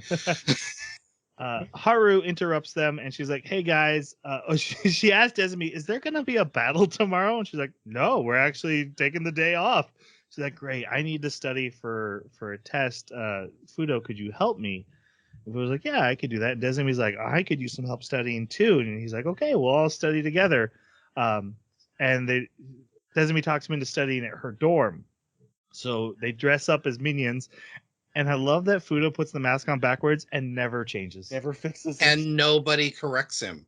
Yeah. Yep. The entire He even time. takes it off and puts it back on backwards later. Uh-huh. I also love that everyone knows this is Gecko's dormitory. Yeah. Yeah, that's kind of what I was pointing out in the beginning. Like, this is a known location of bad guys that the entire city is aware of. Like, don't go there. That's the Gecko dorm. And I love that Pink's commentary, like, their security's awful. Like, everywhere. Yep. So they go inside to start studying and realize that Desiree is actually an A+ student who doesn't need any help. So she's like, well, and she just wanted to be included. So she's like, well, I'll help study too. Well, Fudo's studying method is think about the bicep and apply that to I love this. what is the bicep to the forcep? It's the tricep. That's your math problem. And so she's very confused. And then she's like, Desiree, no, you got to help me. And Desiree's like, well, it's the winky wonky, the tinky tonky. Yeah, you just do it, and it's done. You dibble dop and you gobba da boo. So Haru just goes home. She's like, I'm more confused than ever. I'm leaving. So this basically almost proves that both Desme and Fudo are functional autists who Yeah. are math geniuses, because Yes. they look at the shapes in their head and they got the right answer. Yep. It just works. Afterwards, so since Desiree and Fudo are alone in her dorm for the first time ever, but she's thinking about something that Haru had mentioned, which is about college. She had never thought about going to college. She asked Fudo, are you going to college? He's like, yeah, I'm going to become a teacher. I want to work with kids and help educate people, and I feel like that'll let me continue to be a hero in a different way. And he's like, what about you? She's like, I thought I would probably be Gecko for my whole life, but I'd like to go to college with you. That'd be great. But my dad would probably never allow it. Well, guess who shows up? Her dad. And her little sister. And then little sister. And dad's upset. What is this minion doing in your room? Because Fudo put the back on. And Fudo is like defending Desiree to her dad. Like, she's capable of great things, and you should let her go to college. And he gets smacked by it's Urumi. I believe that's right. Something like that, yeah. The little sister smacks him so hard, breaks half the helmet he's wearing. Uh-huh. And then he says something again. She goes for it, and Desiree stops her, and so she goes and hides in the closet. She's very grumpy, and her episode's next. But the dad's like, I'm challenging you to a battle, and he dashes at Fudo, and then immediately flows backwards and rolls and spins through the air and lands. I love this. And he's like, minions today, they just don't understand the artistry of losing. This was so great because when you watch like Power Rangers or any of those shows, you have great stuntmen doing silly leaps and stuff, and there's no way that the punches landed with that force. So to actually include that as part of your joke, I thought that was fantastic writing. And he's like, nobody appreciates it. And Fudo's like, I do, because he's beaten up so many minions. He does really appreciate it when there's like a flourish to their defeat. Yes. And so this makes the dad respect him, but he's like, we're not going to talk about college now. So the dad leaves and Fudo leaves. Just a little softer on it. Yeah. And then we get basically the story of Desiree and her sister. Now, her sister, we find out, has always been bullied, and Desiree used to protect her, and she's always been called an emo kid, and she actually went into a depression when Desiree left, but only through Desiree's rising through the ranks and promotion and all that stuff has gained confidence in that she wants to be like her sister, but now has shown up, and her sister is smiling and giggling and talking about berets and has done her hair in this new style. They go into Gecko Base, and the minions are all lining up, and she's like, guys, quit doing that. Don't salute. We're just all friends. And she's like, what is wrong with my sister? They go to the boss, the big boss, and all the masters. She's like, this is my sister. And the sister's like, I want to work here. I can't wait to serve you, Lord. And the guy's like, oh, yeah, you have to work hard to be like your sister. And Desiree's like, hey, frozen popcorn, this place is lame. Let's bounce. These guys are dumb. And the bosses are all like, yeah, that's normal. Eventually, this comes to the point where she kind of gets away from her sister, and she's so upset. But these thugs start picking on her. They call her emo girl, and Desiree shows up, and she's like, nah, you think love has made me weak, but let me show you how strong love has made me. And she beats the crap out of the thugs, and that makes her sister happier, and then they send her sister home. But she still hates Fudo. No, Mudo. Sorry. Mudo, yeah. Mudo's minion alias. Is this also where the cat goes, I'll tolerate this human? Yeah, she came home. Back in the room. She came home happy, so I'll tell. I think that's after the school festival. Oh, But the cat did beat up Fudo when he walked in. Like immediately because he was talking too much, smacked him and told him to shut up. Literally leaps through the air and punches him with a paw. It was because he was saying, "Hey, forget studying. I'm in your room." So the cat's like, "None of that." Then the next episode is the school festival. Basically, her class is going to be doing a maid cafe, so she invites Fudo to it, and there's a statue that's only open for an hour, and if couples sit on it, the legend is they'll be together forever. This is just like the thing in Beastars, and I'm guessing it's very similar and very normal for Japanese. I actually really liked the way this played out because I was a little worried because there's so many different anime where it's like, oh, you go to the maid shop and it's becomes, just kind of gross where the guys are being like overly served by these maids and or the guy expects too much out of a maid shop and then it gets awkward. I love that he never even gets to make it to the maid shop. Yeah. Yeah, so he arrives with Blue, who draws so many fans around and is riding him like a horse, calling him the horse. Calling him a steed.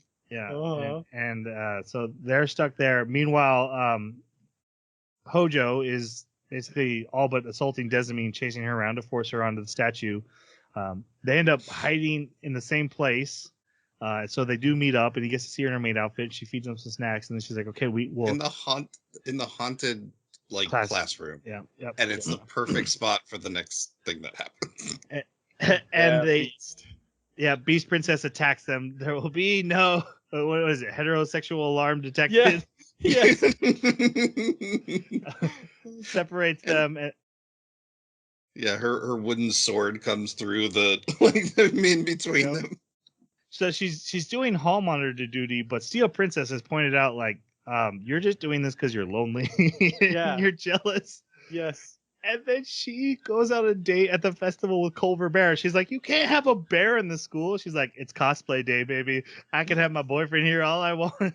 She goes off with the bear, who later we find out is not actually Culver Bear, but a guy in a bear suit who just goes, "I just really like bears." And she starts complaining like crazy. How is this legal? You look exactly like. I couldn't even tell the difference. But he gets it should be against the rules.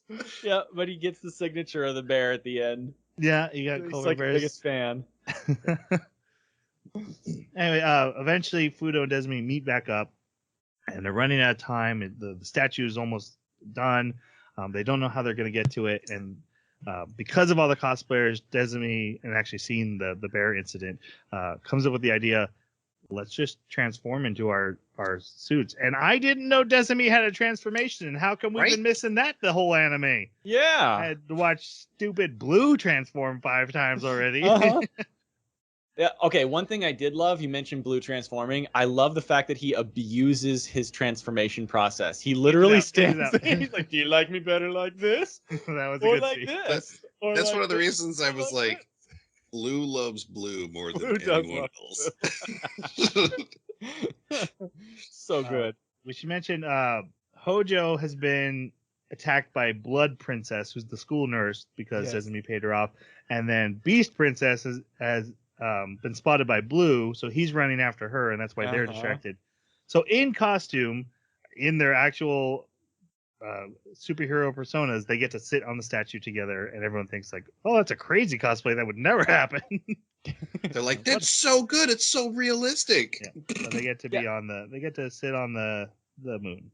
I guess cosplay must just be something that happens at every festival, because I really thought that it had to be like a specific show, like an anime con or a Gen Con or something where it's meant to have cosplay. This is supposed to just be a high school festival, so I never. Or it's contrived for the joke. I mean, obviously, yes, that is a possibility. But it was a brilliant solution given that context. All right. In the next episode, we get to meet Judgment Princess, who's part of the infiltration spy recon whatever unit. We see that like she takes apart the Gelato Five's weapons so that they're unable to battle. But she doesn't like to talk to people, so Desmi has a pajama party and invites her and all the other princesses over.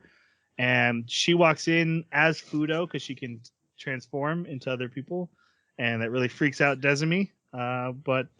She's basically Morph, and that's Yeah. really creepy because the relationship Morph and Wolverine had in some of the comics is very similar to what could have happened here. Like, it's just very weird. One thing I wanted to point out about the scene before, though, is we come to find out that, Red's got some skill in hand-to-hand. But, like, the rest of them without their tools are just absolutely useless because they immediately get blown up. Sure, it's true. Not much happens from this. We meet this Judgment character after the party. She leaves in the middle of the night, but she does say thank you and has a nice moment with Desmi. But then in the next date with Red, Desmi's like tearing open his shirt to make sure it's him. Yeah. She's a little paranoid because of the shapeshifting. And then in the second part of that episode, it's winter now. They're having a battle in the snow, and to the point where there's so much snow, nobody can move in the fight. Gelato Five's like, you can't move, and the bear's like, well, you can't either, and we're all just stuck here. But Desmi and Fudo are in a little igloo having a date, and he's publishing a book about insects. Which insect would be the strongest if they were giant? And I couldn't believe they brought that joke back. Yeah, that's good. I was really surprised. He invites her to the book signing, and then the next day at school, her friends are like, hey, let's go to like a movie or something. She's like, no, I got a thing I got to go do. They're like, well, why are you blushing so much? She's like, I'm not blushing. They're like, no, you actually have a fever, and she passes out. So they take her to the school nurse, so this is Blood Princess again. And apparently her thing is that she likes to turn her patients into babies. She has a baby thing. Mother, yeah. Yeah, and so she like strips Desmi down. She chains her to the bed, strips her down, dresses her like in a onesie, and makes her suck on a pacifier to make her go to sleep.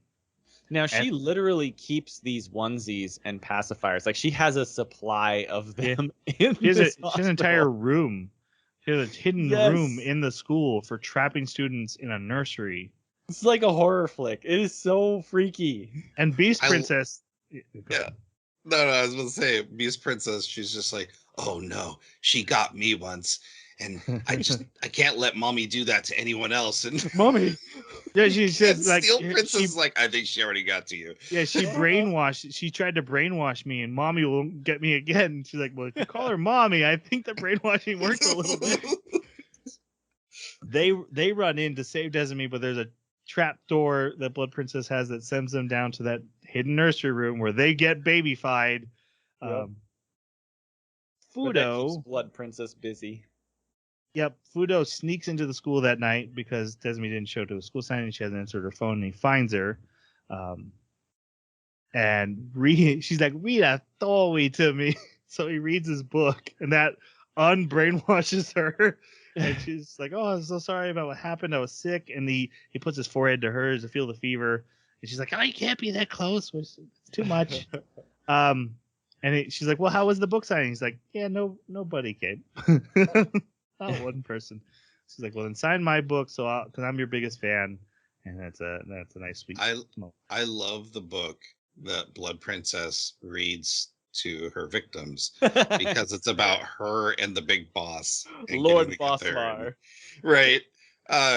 Because she's got this fantasy for him, and so the fact that Desiree has like this bundle of boss dolls. Yep.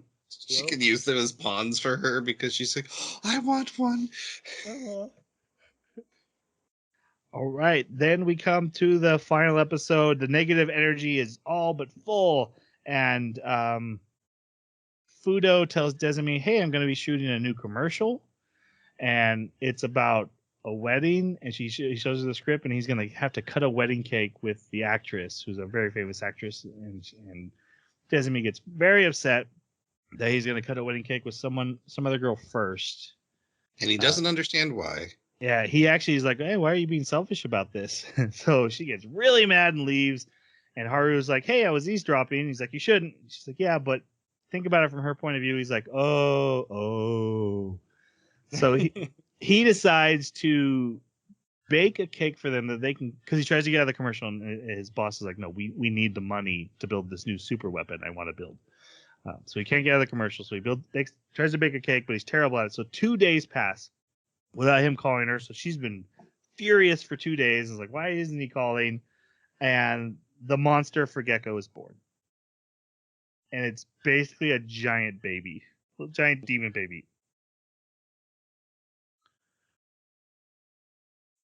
Guys, has this entire anime actually been about teen pregnancy? Oh my god. Because most of the energy came from Desumi, who was with Fudo the whole time, and then the monster that was born was a baby who calls them mommy and daddy. Yes. That's pretty funny. That is. Oh my god. That is a good point. I was like, wait, what is happening? Yeah. Are we going down this road? And then again they started calling them mommy and daddy. I'm like, oh, okay. That's a choice. That's a choice. The monsters. And they have to work together to defeat the baby monster. Yes. It starts going out of control, attacking Gecko's forces. Destroys their base. Eats bear, gets his cannon. So whatever it eats, it absorbs their power. And then it runs off. And it attacks Fudo while he's doing this commercial. Right when he's like, I can't do this. I can't cut this cake until I've done it with Desumi. But then it attacks, which I was like, wait, did it go straight to Fudo because it was made from Desumi's energy? That's a good point. Dad? Why did it go to this church? Yeah. Gelato 5 show up. They start fighting it. They can't damage it. This thing's like invulnerable. The Steel Princess and Beast Princess show up. Steel Princess is pissed. It ate her Cuddly Wuddly. Then she gets eaten, so now it has steel tentacles that it can shoot out. And the professor calls. He's like, you have to join your weapons together. So all the Gelato 5 do. They make this super claymore sword. And then they're all caught except for Red, but he's already injured and he can't lift the sword alone. Desumi shows up. She sees the cake he baked. She's like, "Oh, he was a good guy after all." And they work together, hold the sword, and the baby eats a wedding cake, turns into a wedding cake monster, and then they slice it, and they get to slice a cake together.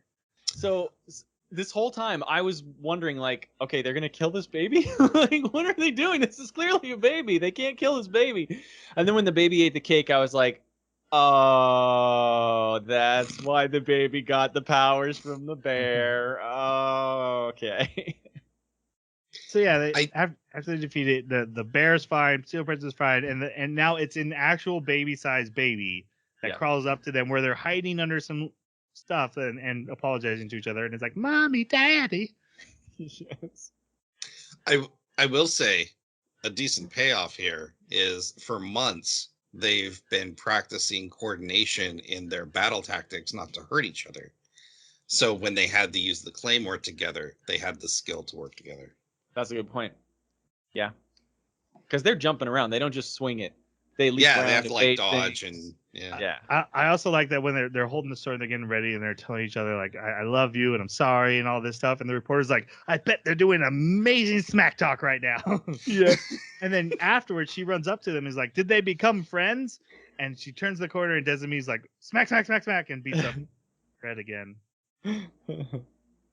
And then the baby gets taken back to the base. So the last we see the baby, the boss has it, and it seems like the boss is going to raise the baby.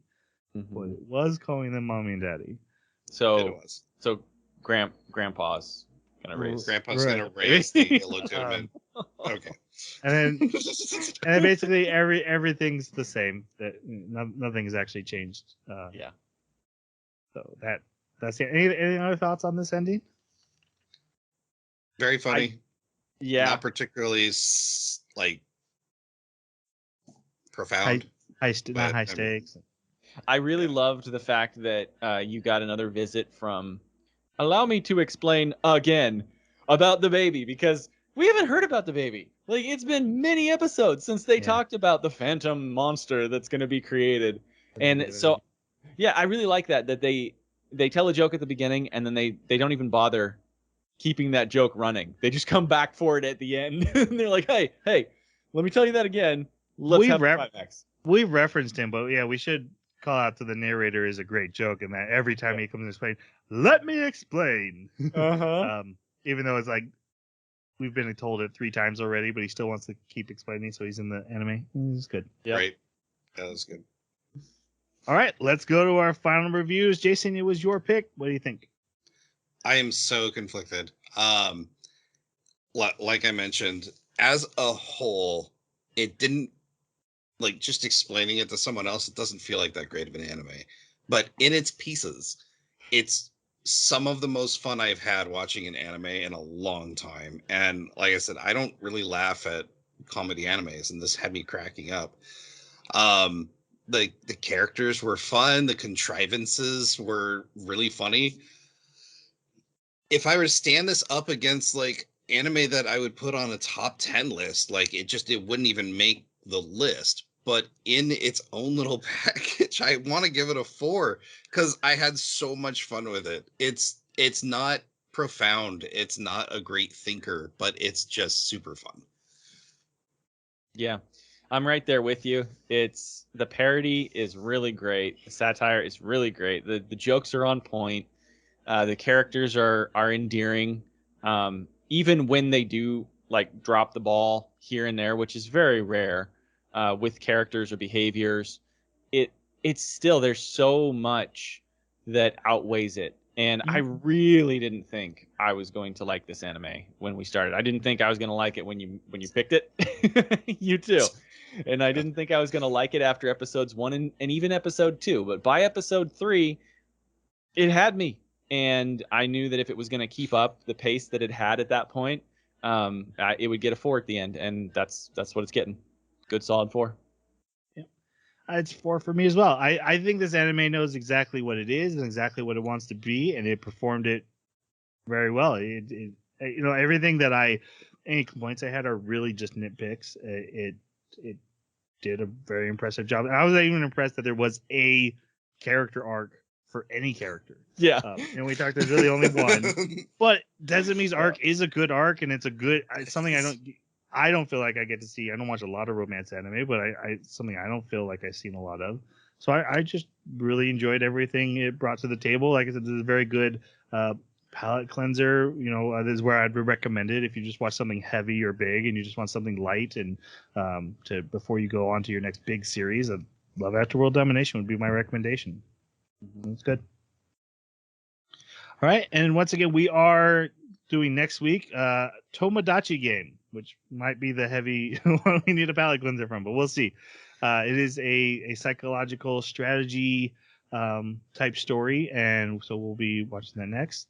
If you have thoughts on Love After World Domination, we're doing this early.